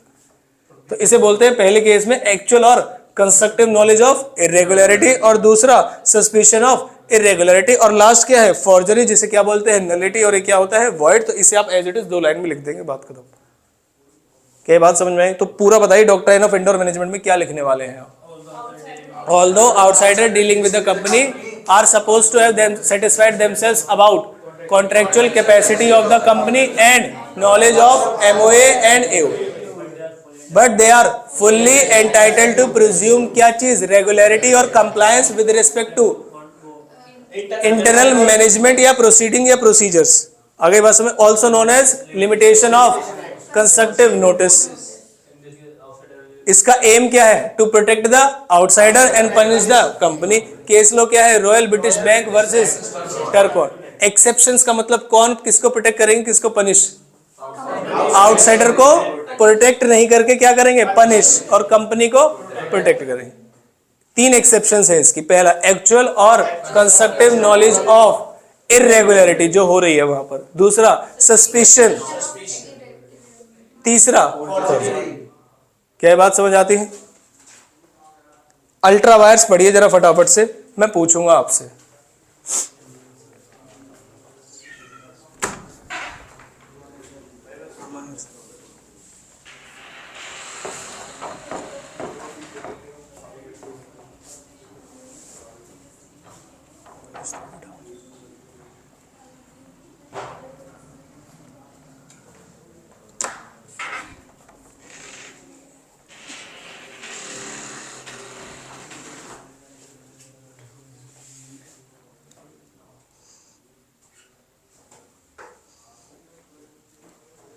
अल्ट्रा वायर्स में अल्ट्रा वर्ड का मतलब क्या है? बियॉन्ड। अल्ट्रा वर्ड का मतलब क्या है? बियॉन्ड। और वायर्स का मतलब पावर्स। तो outsider dealing with the company must have satisfied himself about the contractual capacity and MOA और एओए ऑफ द कंपनी। अगर वो ऐसा नहीं करता है, अगर वो ऐसा नहीं करता है और जो भी एक्ट है वो अल्ट्रा वायर्स द कंपनी है, जो भी एक्ट है वो अल्ट्रा वायर्स द कंपनी है, इसका मतलब क्या है? वो वॉइड। क्या है वो? Void. And company can not be held liable on such contracts even with unanimous ratification of all the share holders. Unanimous ratification का मतलब समझते हैं आप? कि अगर कंपनी में 2000 शेयर होल्डर्स हैं तो 2 के 2000 लोग कह रहे हैं कोई बात नहीं, हम पैसे देने के लिए तैयार हैं, तब भी कंपनी के ऊपर वो केस नहीं किया जा सकता। जैसे मैंने बोला, कंपनी की जो कितने का लोन ले सकती है कंपनी? 1 करोड़ का, लेकिन उस व्यक्ति ने दिया कितने का? 2 करोड़। आज जितने भी शेयर होल्डर्स हैं कंपनी के, वो साइन करके लिखित में देने के लिए तैयार है कि मजबूरी में लिया गया लोन था और हम इसके 2 करोड़ देने के लिए तैयार हैं, कंपनी देगी। तो क्या फिर भी वो एक्ट कॉन्ट्रैक्ट कंपनी के ऊपर इन्फोर्सेबल होगा? आंसर इज नो, क्योंकि वो एक्ट इनिशियल में कैसा था? कैसा था? वॉइड। क्या बात समझ में? ये पावर है अल्ट्रा वायर ट्रांजैक्शन की, कि पहले ऑब्जेक्ट क्लॉज में लिखा हुआ है कि इतनी ही चीजों में डील करेंगे, अगर तुम दे रहे हो तो तुम्हारा रिस्क है। सारे मेंबर्स भी मान जाएंगे ना, उसे बोलते हैं यूनानिमस अप्रूवल। क्या बोलते हैं उसको? Unanimous approval. क्या ये बात समझ में? और इसमें लिखा हुआ है, देखिए, it is a fundamental rule of the company that objects of a company के as stated in MOA can be departed, मतलब उसे चेंज किया जा सकता है only to the act further provided by the act and no further. इससे ज्यादा आगे वो भी छोड़ दिए। कंसिक्वेंसेस क्या है ये पढ़िए। एनी एक्ट डन और contract made which ultra vires the directors as well as the, 2 ultra vires थे, समझ आता है आपको? एक में लिखा था कि एक डायरेक्टर 50 लाख से ज्यादा का लोन नहीं ले सकता और कंपनी 1 करोड़ से ज्यादा का। तो एक डायरेक्टर ने 60 लाख का लोन ले लिया कंपनी के बिहाफ पे, तो क्या कंपनी उसे रेटिफाई कर सकती है? यस। रीजन क्या है इसका? क्योंकि अल्ट्रा वायर्स द डायरेक्टर्स है, अल्ट्रा वायर्स द कंपनी नहीं है। लेकिन अगर किसी एक्ट को वॉइड कराना है आपको, तो वो अल्ट्रा वायर्स द डायरेक्टर्स भी होना चाहिए as well as ultra vires the company भी होना। क्या बात समझ आती है? ये कैसा होगा? Only void and inoperative in law, act is not binding on the company, the company can neither be sued nor it can sue on ultra. ना तो कंपनी किसी पे केस करेगी और ना कंपनी के ऊपर कोई केस करेगा। Ultra wire act can not be ratified by the company, however any act which ultra vires the directors only and not the company can be validly ratified. तो जो भी लिखा हुआ है, क्या समझ में आ गया है आपको? यहां पर मैं लिख दूंगा इवन विद, आप भी लिख लीजिए अगर नोट्स में नहीं लिखा है, इवन विद यूनानिमस अप्रूवल। किसका? Unanimous approval of all members.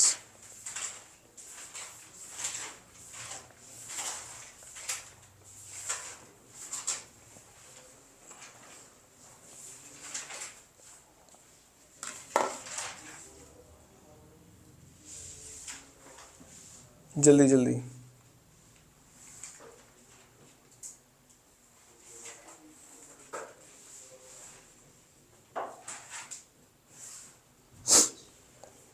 हटा दो इसको। लिख लिया? अब मुझे ये बताओ, 2 डॉक्ट्राइन्स आ गए आपके एग्जाम में, क्या क्या लिखने वाले हो? पहला डॉक्ट्राइन, दूसरा डॉक्ट्राइन। अल्ट्रा वायर्स में सबसे पहले होगा अल्ट्रा का मतलब, अल्ट्रा का मतलब, वायर्स का मतलब, और any act which ultra vires the company is void. ये दूसरी चीज लिखोगे आप। तीसरी चीज लिखोगे, outsider dealing with the company must satisfy himself about the contractual capacity and knowledge of MOA और एओ। आगे बात समझ में? अगर कोई व्यक्ति इस चीज की नॉलेज नहीं रखता है और अल्ट्रा वायर ट्रांजैक्शन में कंपनी के साथ आता है, तो इसके क्या कंसिक्वेंसेज है? क्या कंसिक्वेंसेज है? It is void and inoperative in law. पहली चीज समझ में, the company neither can sue or can be sued on ultra wires transaction and these transactions cannot be ratified by the company even with unanimous approval of all the shareholders या members of the company। क्या ये बात समझ आती है? बस इतना point आप याद रख सकते हैं, हो जाएंगे याद पक्का। एक डॉक्ट्राइन आपके एग्जाम में आ रहा होगा और आप एक इसको पक्का पक्का लिख के देखें। आगे बात समझ में? केस स्टडी आएगी इससे, और थ्योरी में डायरेक्ट भी कई बार पूछा गया है। ठीक है, कंपनी वगैरह हमने पढ़ ली है, सिमिलरिटी डिसिमिलरिटी ये हमने हटा दिया है। अब मैं एक बार स्टडी मटेरियल खोलूंगा और देखेंगे क्या हमने कोई पॉइंट छोड़ तो नहीं दिया। आएगा, लिफ्टिंग कॉर्पोरेट व्हील वाला रह गया, सेपरेट लीगल एंटिटी वो उसी के साथ आएगा, ठीक है। अभी बताते हैं देखो, और एक कंटेंट्स ऑफ एमओए नहीं पढ़ने हैं, क्यों नहीं पढ़ने? लिफ्टिंग कॉर्पोरेट व्हीकल नोट्स नहीं, मैंने बोला सजेस्टेड आंसर से आपको वर्ड टू वर्ड लिखना है, इसके एग्जाम में कई बार आ चुका है, नहीं है तो चलो मैं आज भी लिख के दे दूँ। अब सही है, वेरी गुड। हाँ, क्लास की शुरुआत में ही बोला था मैंने, ध्यान किस पे होना चाहिए? अरे नालायक, चलो चल नहीं रहा है, चलो चल। क्या 11th क्लास में पढ़ा था आपने? Separate legal entity. Separate legal entity का मतलब क्या है? कंपनी अलग और मेंबर्स अलग, कंपनी की लायबिलिटी अलग, मेंबर्स की लायबिलिटी अलग, कंपनी की एसेट्स अलग और मेंबर की एसेट्स अलग। Neither company nor the members can claim to be of same. इसके लिए ना तो मेंबर और ना कंपनी ये नहीं बोल सकते कि हम सेम है। इसे क्या बोलते हैं? Separate legal entity. और यही मीनिंग है कॉर्पोरेट व्हील की। यही मीनिंग किसकी है? कॉर्पोरेट व्हील की। जब भी एग्जाम में कोई कंफ्यूजन आए तो आप एक ये केस लॉ याद रखेंगे, सेलमन वर्सेस इन सेलमन कंपनी का। क्या लिखा हुआ है नोट्स में? चेक करो।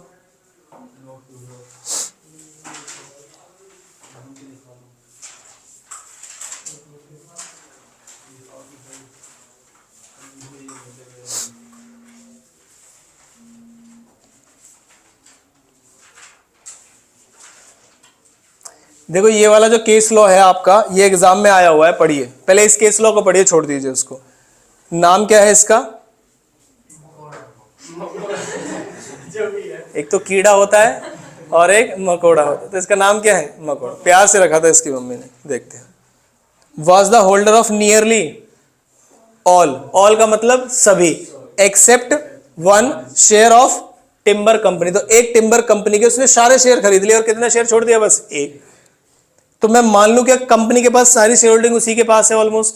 आगे, he was also a major creditor of the company, उसने कंपनी को बहुत ज्यादा लोन भी दिया हुआ है। तो क्या मैं मान लूं कि इसी व्यक्ति की कंपनी है? यस, इसी व्यक्ति की कंपनी है। कल को अगर वो इंश्योरेंस ले ले टिम्बर का, टिम्बर मतलब लकड़ी, तो क्या उसका इंश्योरेबल इंटरेस्ट है टिम्बर में? नहीं है, क्योंकि टिम्बर कंपनी है, टिम्बर मकोड़ा है। टिम्बर मतलब लकड़ी, तो लकड़ी की कंपनी है, लकड़ी का मकोड़ा है? कंपनी है लकड़ी की। तो अगर कंपनी की लकड़ी का आप इंश्योरेंस कराते हैं तो वो किसकी लकड़ी है? कंपनी की। मकोड़ा क्या बोल सकता है मेरी कंपनी है? नहीं, इसे बोलते हैं इंश्योरेबल इंटरेस्ट। तो कल को अगर कंपनी की लकड़ी में आग लग जाए तो बताओ मकोड़ा मांगेगा पैसे या कंपनी? कंपनी मांगेगी। यही केस लॉ है इसमें। ये देखो नालायक कह रहा मकोड़ा कंपनी, उसे दीमक बोलते हैं नालायक। ये कौन सी लकड़ी में मकोड़े रहते हैं भाई? M insured the company timber in his,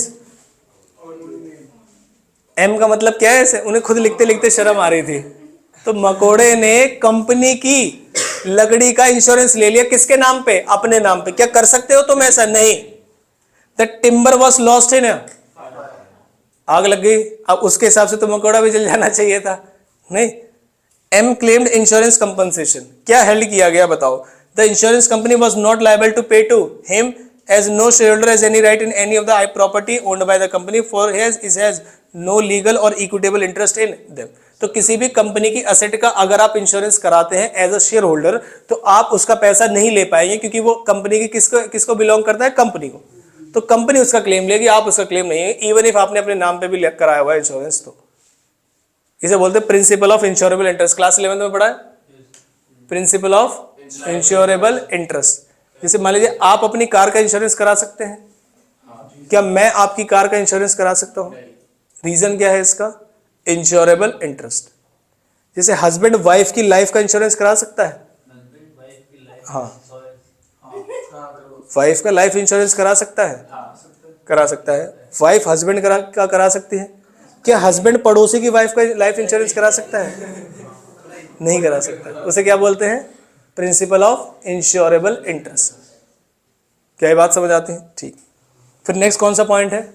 परपीचुअल succession. परपीचुअल succession का मतलब है कंटिन्यूटी। मेंबर्स में कम, मेंबर्स में go, but the company goes on for. अगर सारे के सारे मेंबर मान लीजिए एक फ्लाइट में बैठे थे या किसी मीटिंग को अटेंड कर रहे थे और मर गए, तो क्या कंपनी भी बंद हो जाएगी? नहीं। इसी को तो बोलते हैं सेपरेट लीगल एंटिटी और परपेचुअल सक्सेशन। उनके लीगल रिप्रेजेंटेटिव को शेयर्स दिए जाएंगे, नॉमिनी को, कंपनी ऐसे ही चलती रहेगी। आगे बात समझ में? अब एक बच्चा कहेगा सर मान लीजिए डायरेक्टर्स बैठे थे, मेंबर्स बैठे थे, सारे मर गए, वॉचमैन भी मर गया, अब बताओ तब भी कंपनी चलेगी? नए डायरेक्टर्स मंगाए जाएंगे और मेंबर्स का नया नाम लिखा जाएगा। उसके बाद लिमिटेड लायबिलिटी। कैसी लायबिलिटी होती है? लिमिटेड बाय शेयर और limited by guarantee. Limited by share में up to unpaid amount on shares और गारंटी में गारंटीड अमाउंट, और बोथ में बोथ। ठीक है। आर्टिफिशियल पर्सन कैसे होते हैं? क्योंकि नेचुरल पर्सन नहीं है, लेकिन कुछ अधिकार ऐसे हैं कंपनी के पास जो एक नेचुरल पर्सन के पास भी हैं। जैसे कि क्या आप किसी के ऊपर केस कर सकते हैं अपने नाम पे? तो क्या कंपनी भी किसी के ऊपर केस कर सकती है? क्या आपके ऊपर भी केस हो सकता है? क्या कंपनी के ऊपर भी केस हो सकता है? इसे बोलते हैं कैन स्यू और कैन बी स्यूड। तो ये वाला राइट कंपनी के पास ऐसा है जो एक नेचुरल पर्सन के पास होता है। दूसरा, क्या आप अपने नाम पे प्रॉपर्टी खरीद सकते हैं? क्या कंपनी अपने नाम पे प्रॉपर्टी खरीद और बेच सकती है? आंसर ये है दूसरा राइट। अब दो राइट ऐसे बताओ जो सिर्फ नेचुरल पर्सन के पास है लेकिन कंपनी के पास नहीं है। आप खाना खा सकते हैं, ब्रेक ले सकते हैं, मक्कारी कर सकते हैं। देखो नालायक कह रहा। क्या कंपनी कर सकती है ऐसा? नहीं। तो कंपनी एक आर्टिफिशियल पर्सन है जिसके पास सर्टेन राइट्स है जो एक नेचुरल पर्सन के पास होते हैं, जिसके कुछ एग्जांपल्स हमने आपको दे दिए। आगे बात समझ? आगे कॉमन सील वाला मैंने लिख के दिया हुआ है, कंपलसरी नहीं है हालांकि। फिर आगे कौन सा?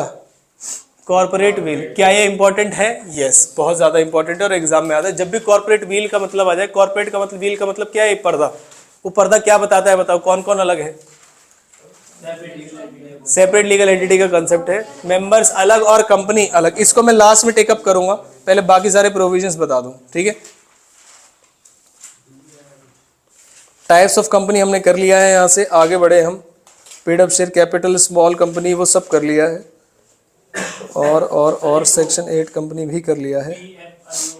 पब्लिक फाइनेंशियल रीड कर लेना, जिंदगी में नहीं आया आज तक। हो तो नहीं, नाम लिखे होंगे कि बस ये होते हैं public financial institution. Financial institution वो होते हैं जो पैसे देते हैं आपको। जो क्या देते हैं? पैसे। जैसे लोन होता है ना, loan from banks, commercial banks and public financial institution, उनके कुछ नाम लिखे हैं, बस ये लिखा हुआ है। ठीक है। और हमने ये सारी चीजें पढ़ ली हैं। रजिस्ट्रेशन हो गया है।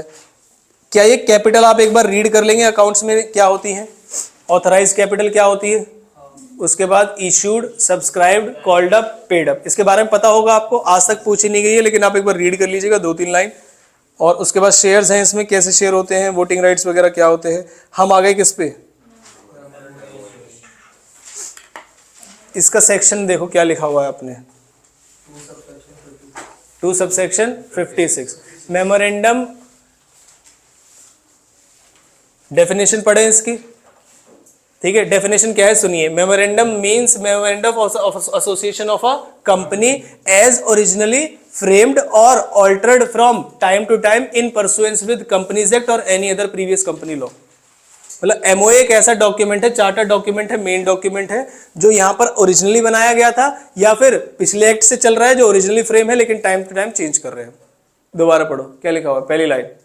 Memorandum means memorandum of association of company as originally framed, और फॉर्म्ड नहीं है, फ्रेम्ड से ठीक कर लेना, फ्रेम्ड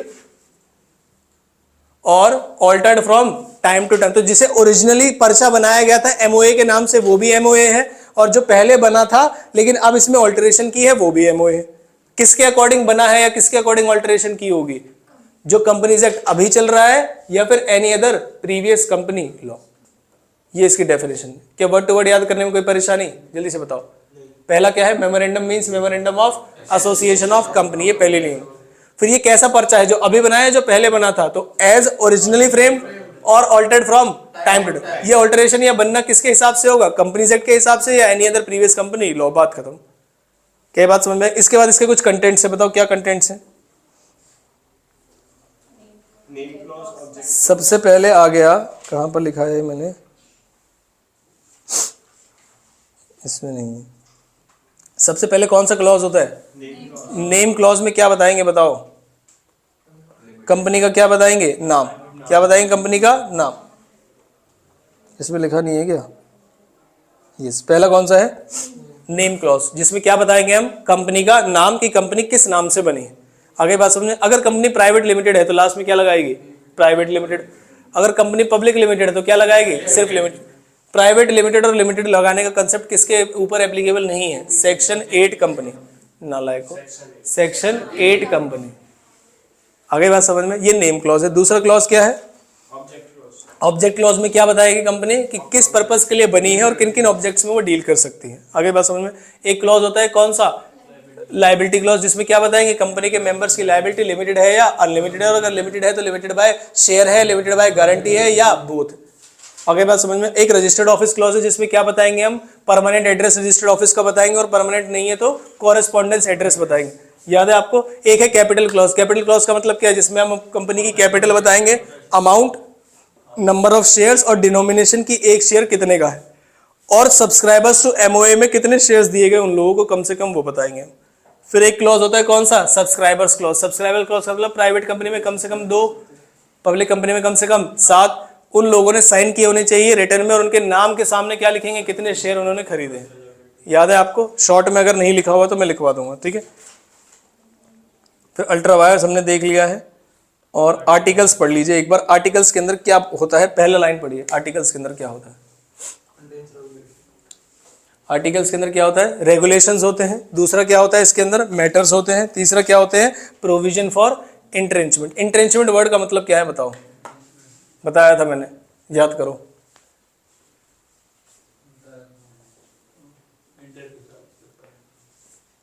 देखो कहीं लिखा हुआ है कि किसी भी चीज को चेंज करने के लिए 2 तरह के रेजोल्यूशन होते हैं, एक ऑर्डिनरी और एक स्पेशल। ऑर्डिनरी का मतलब 50% से ज्यादा लोग अगर फेवर में है तो रेजोल्यूशन पास हो जाएगा। स्पेशल का मतलब 75% से ज्यादा लोग जब बोलेंगे तब होगा। मैंने कंपनी में ये लिख दिया कि नहीं, मैं 75 से भी नहीं मानूंगा, मैं 90% से मानूंगा। कितने से, 90%। तो मैंने क्या कंपनी एक्ट की बात मानी या नहीं मानी, मानी है। उसने कहा 75%, मैंने कहा 90%, तो क्या 90% होने में 75 भी हो ही जाएंगे। लेकिन क्या मैं उससे कम कर सकता हूं कि कंपनी एक्ट कह रहा है 75%, मैंने कहा नहीं मैं तो 2% पे मान जाऊंगा, तो क्या ऐसा हो सकता है, नहीं। तो एंट्रेंचमेंट का मतलब अगर आप कंपनीज एक्ट के प्रोविजन को और ज्यादा रिस्ट्रिक्टिव बना रहे हैं, क्या बना रहे हैं, और ज्यादा रिस्ट्रिक्टिव, तो फिर कोई दिक्कत वाली बात नहीं है, आप उसे कर सकते हैं। फिर नेक्स्ट क्या है, manner of inclusion of entrenchment provision. देखो है क्या, पहले में कंटेन्स रूल्स एंड रेगुलेशंस है, दूसरे के अंदर इसमें क्या बताएंगे, मैटर्स बताएंगे, तीसरे में एंट्रेंचमेंट प्रोविजन होते क्या है वो बताएंगे, और उन्हें इंक्लूड करने का मैनर क्या है वो बताएंगे। तीसरा notice to the registrar of entrenchment, मतलब इसके बाद जो प्रोविजन है वो सारे क्या है, 3 पॉइंट किसके हैं, एंट्रेंचमेंट के। पहले में बताएंगे कि एंट्रेंचमेंट प्रोविजन क्या है, दूसरे में इंक्लूजन का मैटर बताएंगे, और तीसरे में नोटिस देंगे किसको, आरओसी को, कि ये क्या है एंट्रेंचमेंट प्रोविजन जिसे हम ऐड करना चाहते हैं। ऊपर के 2 पॉइंट क्या है, कंटेन्स, रेगुलेशन और इंक्लूजन ऑफ मैटर्स। इतना आप याद रखेंगे एग्जाम के लिए, इसके आगे छोड़ सकते हैं। आगे बात समझ में। और एमओए और अगर एओए में डिफरेंस आ जाए तो बताओ क्या लिखोगे, जल्दी बताओ, इसके अंदर तो नहीं है। पहली चीज, मेन डॉक्यूमेंट कौन सा होता है, एमओए या एओए। एमओए, एमओए को बनाया जाता है कंपनीज एक्ट को ध्यान में रख के, एओए को बनाया जाता है कंपनीज एक्ट को भी ध्यान में रख के, और एमओए को भी ध्यान में रखे कि एमओए में क्या लिखा हुआ था। क्या ये बात समझ में आए, एक सेकेंड। चार्टर डॉक्यूमेंट किसको बोला जाता है, चार्टर। चार्टर मतलब होता है मेन, तो किसको बोलेंगे इसको, एमओए।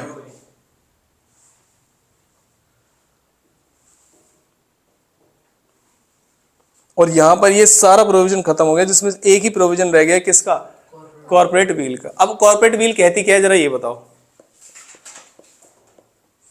क्या मेंबर अलग है कंपनी से या सेम है, मेंबर अलग है कंपनी से या सेम है, अलग है।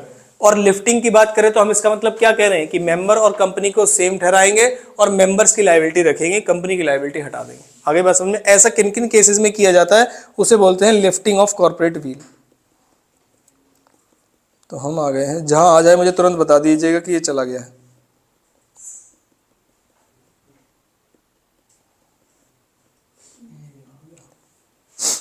क्या प्रोविजन है, लिफ्टिंग ऑफ कॉर्पोरेट व्हील, जिसमें हम आ गए हम प्रोविजन में ऐसा क्यों करेंगे हम। पहला क्या है, to determine the character of the company. सुनो जरा ध्यान से, मेरे यहां पर कोई कंपनी आई है हुआवे, जो कि एक चाइनीज कंपनी है। सुनो जरा ध्यान से, मेरे आसपास ही उसके ऑफिसेज हैं। अचानक से जंग छिड़ गई, अचानक से जंग छिड़ गई, तो जो उसके हुआवे कंपनी में जो मेंबर्स हैं, जो इतने भी लोग हैं, वो है तो चाइनीज कंपनी, लेकिन जो मेंबर्स हैं वो इंडिया के हैं। ठीक है, कुछ इंडिया के हैं और कुछ चाइनीज के हैं। कुछ क्या है इंडिया के हैं और कुछ चाइनीज है। अब मान लीजिए उधर से चाइनीज वाले जो लोग हैं उधर से बम और मिसाइल फेंक रहे हैं और मैं यहां कंपनी चलाऊं, ये कंपनी है किसकी?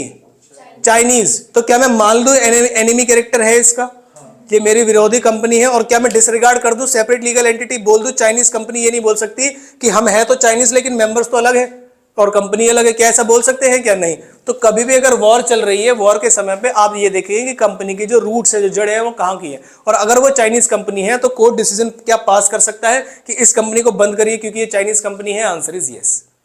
तब सेपरेट लीगल एंटिटी का कंसेप्ट नहीं चलेगा। नहीं आई बात समझ में? आगे दूसरा, टू प्रोटेक्ट द रेवेन्यू और टैक्स। क्या आपको पता है कि एक व्यक्ति अगर मान लीजिए इंडिविजुअल है तो उसकी कितनी इनकम पे टैक्स नहीं लगता? 2.5 लाख। कितनी इनकम पे टैक्स नहीं लगता? 2.5 लाख। अगर मान लीजिए हाँ पर एनम 2.5 लाख नहीं लगाए, अरे भाई टैक्स कहाँ मिलेगा फिर? गवर्नमेंट को पर मंथ लगा देंगे। अपने हिसाब से पूछते हो तुम सारी चीजें। सुनो, एक कंपनी है जिसके पास 8 लाख की इनकम है, बताओ टैक्स लगेगा या नहीं? लगेगा या नहीं? लगेगा। अगर मैंने कहा इसने 3 और कंपनी खोल दी और 2-2 लाख बांट लिए, बताओ गवर्नमेंट को क्या मिला? टैक्स मिला या नहीं मिला? इस कंपनी की कोई वजूद नहीं था, बस ऐसे बना दी, नाम रख दिया कि बस कंपनी है और उसको दे दिया अमाउंट। तो बताओ क्या इस पे टैक्स लगा? तो क्या कोर्ट को ऐसे मौके पे दखलंदाजी करके इन जो कंपनीज हैं इनका क्या करना चाहिए? पर्सनैलिटी को डिसरिगार्ड और रियल पर्सन को पहचानना चाहिए और फिर टैक्स लगाना चाहिए। क्या ये बात समझ में आ गई? जैसे मान लीजिए बोनस एक्ट है। बोनस एक्ट ये कहता है कि अगर कभी भी आपकी कंपनी में 20% से ज्यादा काम कर रहे हैं, कितने? 20% से ज्यादा, तो आपके ऊपर बोनस एक्ट लग जाएगा और आप उन सभी मेंबर्स को मिनिमम बोनस देंगे जैसा गवर्नमेंट कहती है। तो मेरी कंपनी में मान लीजिए अचानक से 30 लोग हो गए। कितने? 30। तो मैंने क्या किया? 2 और कंपनी खोल दी। क्या किया? 2 और कंपनी खोल दी और 10-10 मेंबर डील बांट दिए। तो बताओ क्या अब बोनस एक्ट लगा? क्या अब बोनस एक्ट लगा? नहीं लगा। तो ये बेवकूफ बनाने के लिए अगर आपने टू प्रोटेक्ट द रेवेन्यू और टैक्स अगर आप ऐसा कर रहे हैं तो आपका एनिमी कैरेक्टर बता दिया जाएगा और आपकी कॉर्पोरेट बिल को क्या कर दिया जाएगा? लिफ्ट। तीसरा, टू अवॉइड, क्या है ये? टू अवॉइड लीगल, जैसे मान लीजिए जैसे बोनस एक्ट है वैसे प्रोविडेंट फंड सुना है आपने? प्रोविडेंट फंड सुना है, ग्रेचुटी सुना है, ये सारे अमाउंट होते हैं, पेंशन वगैरह सुने हैं। तो इन सभी के ऊपर ना प्रोविजन लगते हैं कि कम से कम कितने लोग काम करेंगे या कम से कम आपकी कितनी कैपिटल हो जाएगी तो आपके ऊपर लगा दिए जाएंगे। अगर आपने इन सब चीजों से बचने के लिए अपनी कुछ और कंपनी खोल के कुछ अमाउंट या पर्सन वहां पर ट्रांसफर कर दिए सिर्फ इसी पर्पस के लिए, तो क्या आपने सही किया है? गलत किया? गलत किया। अगर आपने ऐसा किया है तो कोर्ट डिसरिगार्ड कर देगा। ठीक है, इसको याद कराने के लिए मैं अलग से एक वीडियो बनाऊंगा, उसे देख के चले जाना। Last 4th point, formation of subsidiary to act as agent. मान लीजिए मेरी कंपनी है केडीसी, इसके ऊपर बैन लगा हुआ है कि आप कभी लिकर शॉप नहीं खोल सकते केडीसी के नाम पे, क्योंकि आपने बोला था स्टार्टिंग में केडीसी एजुकेशनल इंस्टीट्यूट। तो अगर आप इस नाम से कभी भी लाइसेंस लेने आएंगे हमारे पास, आपकी कंपनी अगर आएगी तो हम नहीं देंगे आपको। तो मैंने क्या किया, कंपनी तो मेरी है लेकिन उस केडीसी के नाम पे एक दूसरी कंपनी और खोल दी, केडीसी नहीं एबीसी कर दिया मैंने उसको। क्या कर दिया? और उसे लाइसेंस दिलवा दिया। तो क्या एबीसी के ऊपर कोई रिस्ट्रिक्शन है? लेकिन काम कर रहा हूं मैं ही, तो क्या मैंने गलत किया? बस मैंने उस कंपनी को क्यों खोला है बताओ? क्या एक्ट करने के लिए? एजेंट। क्या एक्ट करने के लिए? एजेंट। जो काम ओरिजिनल कंपनी नहीं कर पा रही थी, प्रिंसिपल कंपनी नहीं कर पा रही थी, उसने कंपनी खोली to act as an agent ताकि वो कर पाए, लेकिन इनडायरेक्टली काम कर कौन रही थी? Original company. तो क्या इस केस में उस वाली कंपनी की जो पर्सनैलिटी है उसको डिसरिगार्ड कर देना चाहिए और मान लेना चाहिए यही कंपनी और लाइसेंस छीन लेना चाहिए? Answer is yes.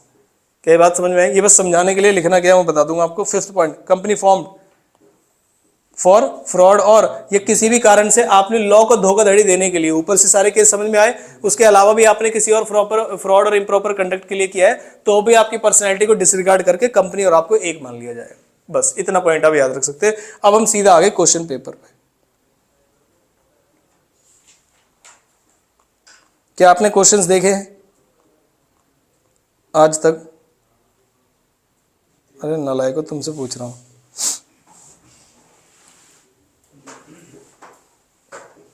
कुछ बच्चे कह रहे हैं क्वेश्चन तो देखे थे लेकिन अगर दूसरे पार्ट में देख लेते इसको तो ज्यादा सही था, थक गए हैं।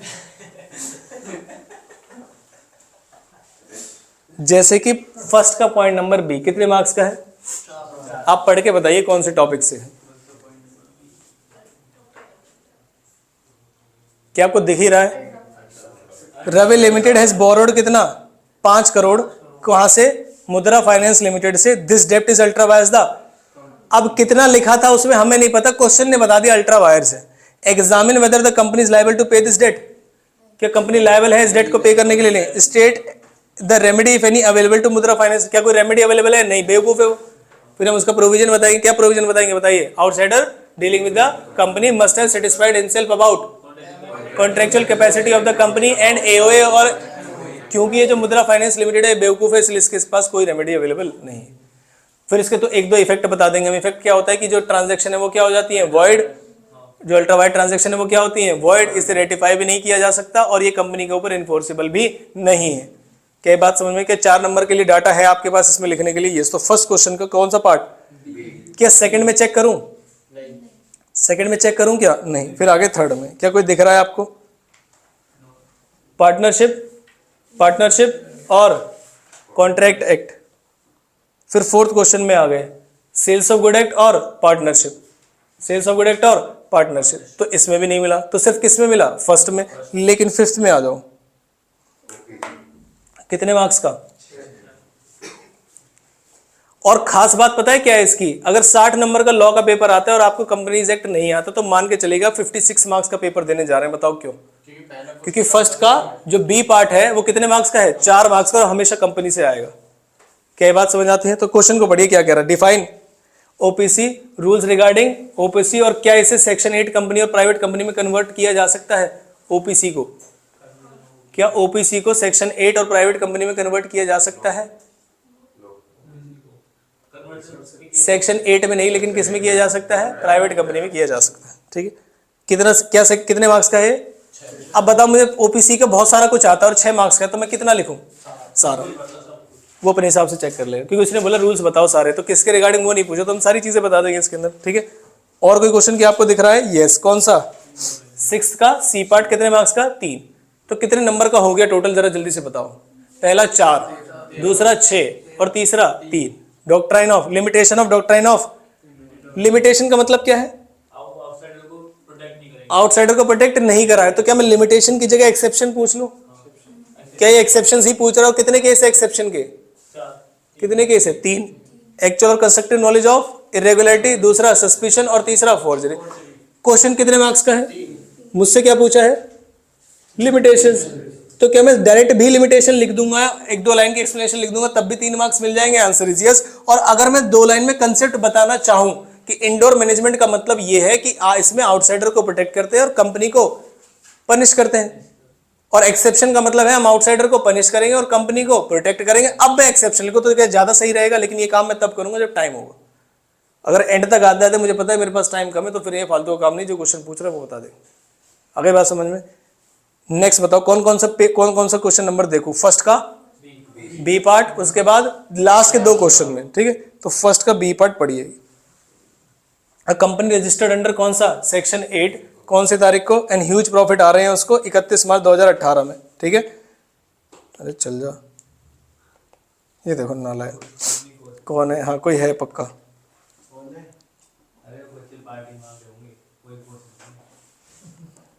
कौन मांग रहे पार्टी? हाँ तो पार्टी दो भाई, ऐसे थोड़ी कर दें। जो मांग रहे हो सही मांग रहे हैं। सुनो,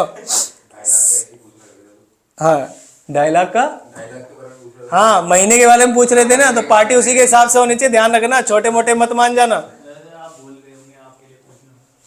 क्या मेरे लिए? महीने के 2.5 लाख? अरे भाई साहब इतने पैसे होते मैं तुम्हें पढ़ा रहा होता। देखो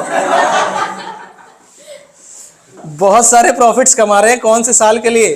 31 मार्च 2018 के लिए। Due to some favourable policies declared by the government India and implemented by the company, considering the development some members of the company wanted the company to distribute dividend to the members. तो कहते सब कुछ अच्छा चल रहा है तो हमारा भी कुछ सोच लो। They approach you to advise about the maximum amount of dividend that can be declared. देखो बेवकूफ क्या बना रहे हैं कि आपके पास आए हैं और ये आपसे पूछ रहे हैं कि बताओ कितनी अमाउंट तक का दे सकते हैं। अब एक बच्चा कहेगा कि सर ने बोला था क्वेश्चन छोड़ के बताना, भले कुछ भी लिख देना। अब वो दिमाग लगा रहा है कि हमसे अमाउंट पूछा है या ये पूछा है ये बांट सकते हैं या नहीं? बांट सकते हैं। नहीं, पूछा क्या है?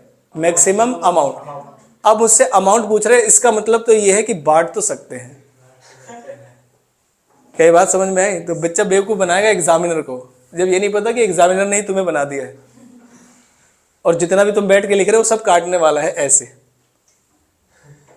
समझ आया? तो ध्यान में रखना इस चीज को। कोई क्वेश्चन नहीं आया तो उसके वर्ड से मत बहक जाना, क्वेश्चन में अपने प्रोविजन दिमाग लगाना।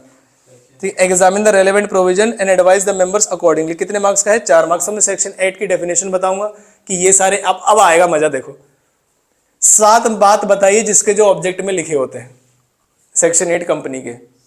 Science, commerce, arts, sports, education, charity, social welfare, research वगैरह भी था। रिसर्च तब तक याद है जब तक हम आज है, 2 दिन बाद पूछूंगा तुमसे, ठीक है? उसके बाद डिफरेंस बिटवीन, ये तो छोड़ ही देते हैं हम। फिर हम आ गए 5th के बी पार्ट में। ये रहा 5th का बी, क्या कहते हैं?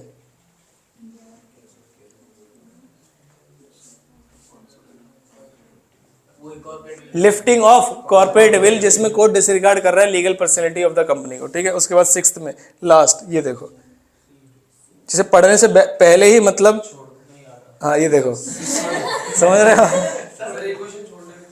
जरूरी है यही छोड़ना है तुम्हें?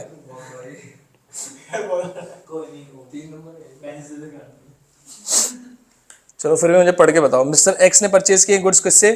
एबीसी लिमिटेड से। क्रेडिट पीरियड कितने का दिया था? 1 मंथ का। Mister X before the due date mister X went to the company और wanted to repay the amount. बताओ, ऐसे लोग भी हैं दुनिया में। 1 महीने का ड्यू डेट दिया था, वो पहले ही आगे कि भाई साहब हम पैसे देना चाहते हैं, हमको कोई दिक्कत नहीं। He found only mister Z there who was the factory supervisor. हाँ वही है। Mister Z told mister X the accountant and cashier जो है वो लीव पे है और यही पैसे लेगा और पैसे पे करेगा, और उसने money receipt under signature issue कर दी है। After 2 months, after 2 months ABC Limited issued notice for Mr. X for non-payment of his dues within the stipulated period. Mr. X informed that the company has already cleared his dues और उसके पास और कोई भी दिक्कत वाली बात नहीं है। तो बता, डॉक्ट्राइन ऑफ इंडोर मैनेजमेंट। और उसका क्या है ये एक्सेप्शन का? कौन सा, फर्स्ट या सेकंड? सेकंड। नालायक, एक्चुअल नॉलेज का है उसे कि कुछ गड़बड़ है? सही भी तो बोल सकता है वो। कौन सा है? सस्पिशन। नेक्स्ट, फर्स्ट का बी पार्ट बताओ क्या है?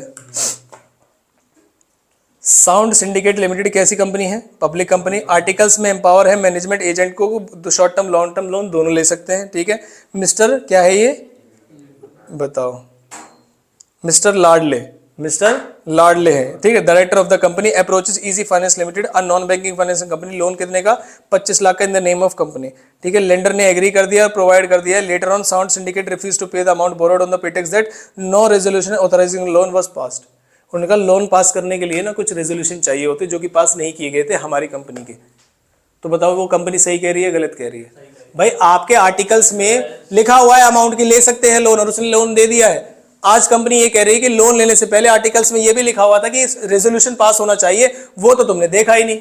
आउटसाइडर से बोल रहे हैं। तो बताओ सही कह रहे हैं गलत कह रहे हैं? गलत कह रहे हैं। भाई साहब आपका रेजोल्यूशन पास करना, साइन करना, ये सब कैसे काम है? इंटरनल। हमारा काम ये है कि क्या वो ये लोन ले सकते हैं या नहीं। तो क्या ये लिखा हुआ था लोन ले सकते हैं? यस। तो गलती किसकी? कंपनी की। और प्रोटेक्ट किसको किया जाएगा? आउटसाइडर। क्या बोलते हैं इसको? इंडोर मैनेजमेंट का क्वेश्चन था। अगली बात समझ में? आउटडोर बताओ। Very good. आउटडोर भी है कुछ। फिर पिछले में कुछ बच्चों ने देखा होगा कि पिछले क्वेश्चन में एक तो इंडोर मैनेजमेंट का क्वेश्चन आ गया और एक सेक्शन 8 कंपनी का क्वेश्चन आ गया। तो अब मैं दिमाग लगाता हूं, बताओ क्या? एक तो इंडोर मैनेजमेंट ना पढ़ के क्या पढ़ के जाऊंगा? Ultra vires. और दूसरा कौन सा है? ये सेक्शन 8 कंपनी की जगह पढ़ के जाऊंगा ओपीसी। आ गया ना? तो पढ़ो अब सेक्शन 8 पढ़ो। सेक्शन 8 क्या लिखा है इसमें? What do you mean by companies with charitable object और mention the condition of the issue of revocation of licence. कि क्या होता है इशू करने के समय? क्या कंडीशन है कि आप सेंट्रल गवर्नमेंट के पास एप्लीकेशन देंगे। सेंट्रल गवर्नमेंट ने पावर किसको दे रखी है? आरओसी को। पूरी कंडीशन अगर ठीक लगेगी तो वो आपको लाइसेंस देंगे। लेकिन अगर आपका काम कभी भी ऐसा लगेगा कि आप डिविडेंड पे करने लगे हो या कंट्रावेंशन करने लगे हो प्रोविजन जो सेक्शन 8 की कंपनी के ऊपर एप्लीकेबल है, तो आपका जो लाइसेंस है शैल बी रिवोक्ड और मे बी रिवोक्ड। बस इतनी बात बतानी है इसके अंदर। ठीक है। उसके बाद 6th का सी पढ़िए।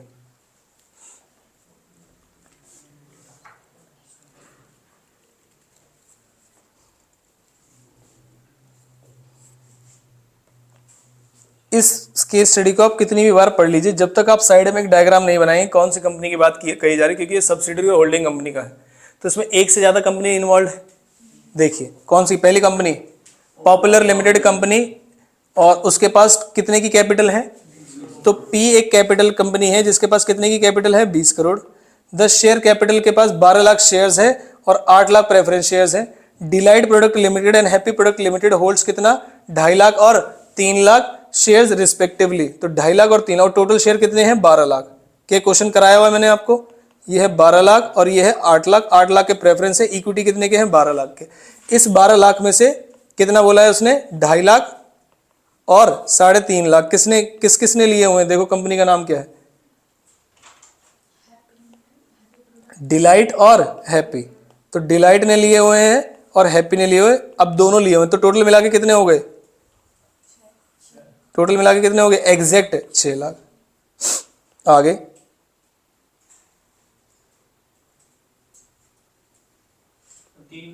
अनदर कंपनी, हाँ जी, अरे भाई पढ़ तो लो पहले। चीयरफुल कंपनी है, उसके पास कितने शेयर हैं, 2.5 लाख इन पॉपुलर लिमिटेड। एक और कंपनी है चेयरफुल, उसके पास टोटल कितने हैं, 2.5 लाख। तो अब टोटल मिला के कितने शेयर हो गए बताओ, 6 लाख पहले से थे, 2.5 लाख हो गए, टोटल कितने हो गए, 8.5 लाख। अब ये तीनों कंपनी के बारे में कुछ बताएगा, वो आपको बताइए क्या। Jovial limited is the holding company of all the above 3 companies. ये जो 3 कंपनी के बारे में मैंने आपको बताया, ये सभी तीनों कंपनी एक कंपनी की सब्सिडरी कंपनी है। तो क्या मैं बोलूं कि उस कंपनी ने अपनी सब्सिडरीज के थ्रू तुम्हारी कैपिटल में 12 लाख और ये है 8.5 लाख, मोर देन 1/2 ऑफ टोटल कैपिटल लिया हुआ है। क्या मैं बोल दूं कि उस होल्डिंग कंपनी की ये जो कंपनी है पी लिमिटेड, ये सब्सिडरी कंपनी है। ये था क्वेश्चन बस, कि सब्सिडरी कंपनी की डेफिनेशन बता के ये बताना था कि अगर जो सब्सिडरी कंपनी है उसके रिलेशन में जो होल्डिंग कंपनी है वो मोर than 1/2 of paid up share capital या तो खुद लेगी या फिर अपनी सब्सिडरीज के साथ मिलकर ले सकती है। तो क्या 7 वाला ही क्वेश्चन है। तो अभी तो ये 3 मार्क्स में है तो हम शॉर्ट में लिखेंगे, लेकिन क्या ये क्वेश्चन 6 मार्क्स में आ जाए तो हम पहले सब्सिडरी कंपनी को डिफाइन करेंगे, फिर इन द गिवन केस और फिर कंक्लूजन। इसमें हम सीधा सीधा बता सकते हैं कि सब्सिडरी कंपनी होल्ड कर सकती है 1/2 of the paid up share capital, जब पेड अप शेयर कैपिटल लिखा जाता था तब। अगर बात समझ में, या तो बाय इटसेल्फ और अलोंग विद वन और मोर सब्सिडरी कंपनी, तो वो सब्सिडरी कंपनी के थ्रू होल्ड कर रही है तो वो इसमें आ जाएगा। क्या बात समझ आई, पक्का। हाँ प्रोविजन लिख दो, इन द गिवन केस में एक लाइन लिख दो, कोई दिक्कत नहीं है। क्या मैं ऐसा करूं कि कंपनीज एक्ट के जितने भी क्वेश्चन है उसकी वीडियो बना दूं, जिस हिसाब से आपकी शक्ल है हो रही है क्योंकि कुछ बच्चे ना बर्थडे के नाम से आए थे, अब बर्थडे पता हो ना अगले दिन दोस्त का है, तो ना तो रात को रोटी खाते हैं ना सुबह नहीं, सूरज ने 2 दिन से छोड़ा हुआ है खाना, ठीक है। तो इसके जितने भी क्वेश्चंस हैं मैं उसकी वीडियो बना के दूंगा कि इसमें क्या कैसे तरीके से लिखना चाहिए था। लेकिन आप आज की डेट में कंपनीज एक्ट को रिटन फॉर्म में रिवाइज कर लेना, ठीक है। जो आपको मैं वीडियो दूंगा उसके अंदर कंपनीज एक्ट के सॉल्यूशन होंगे और कॉर्पोरेट बिल को कैसे लिखना है क्या लिखना है वो होगा। उसके अलावा जो भी कंपनीज एक्ट में वो आपकी कॉपी में और मैंने रिवाइज करा दिया। क्या बात समझ में, इसमें आपका पार्ट बाकी रह गया, अब शाम को जाके करना रात को करना वो आपकी मर्जी। आगे बात समझ में, यहाँ हमारा कंपनीज एक्ट वाला प्रोविजन सारा खत्म हो जाता है, जिसमें कोई भी दिक्कत वाली बात। एलएलपी जब आपको टाइम मिले तब देख लीजिएगा, लेकिन एलएलपी में जितना मैंने उसके अंदर शॉर्ट में लिखवाया हुआ है उससे कुछ ज्यादा है ही नहीं उसके अंदर, वहीं से क्वेश्चन फंसेगा आपको। आगे बात समझ, जब टाइम मिले रात को दिन में जब परेशान हो तब देख लीजिए।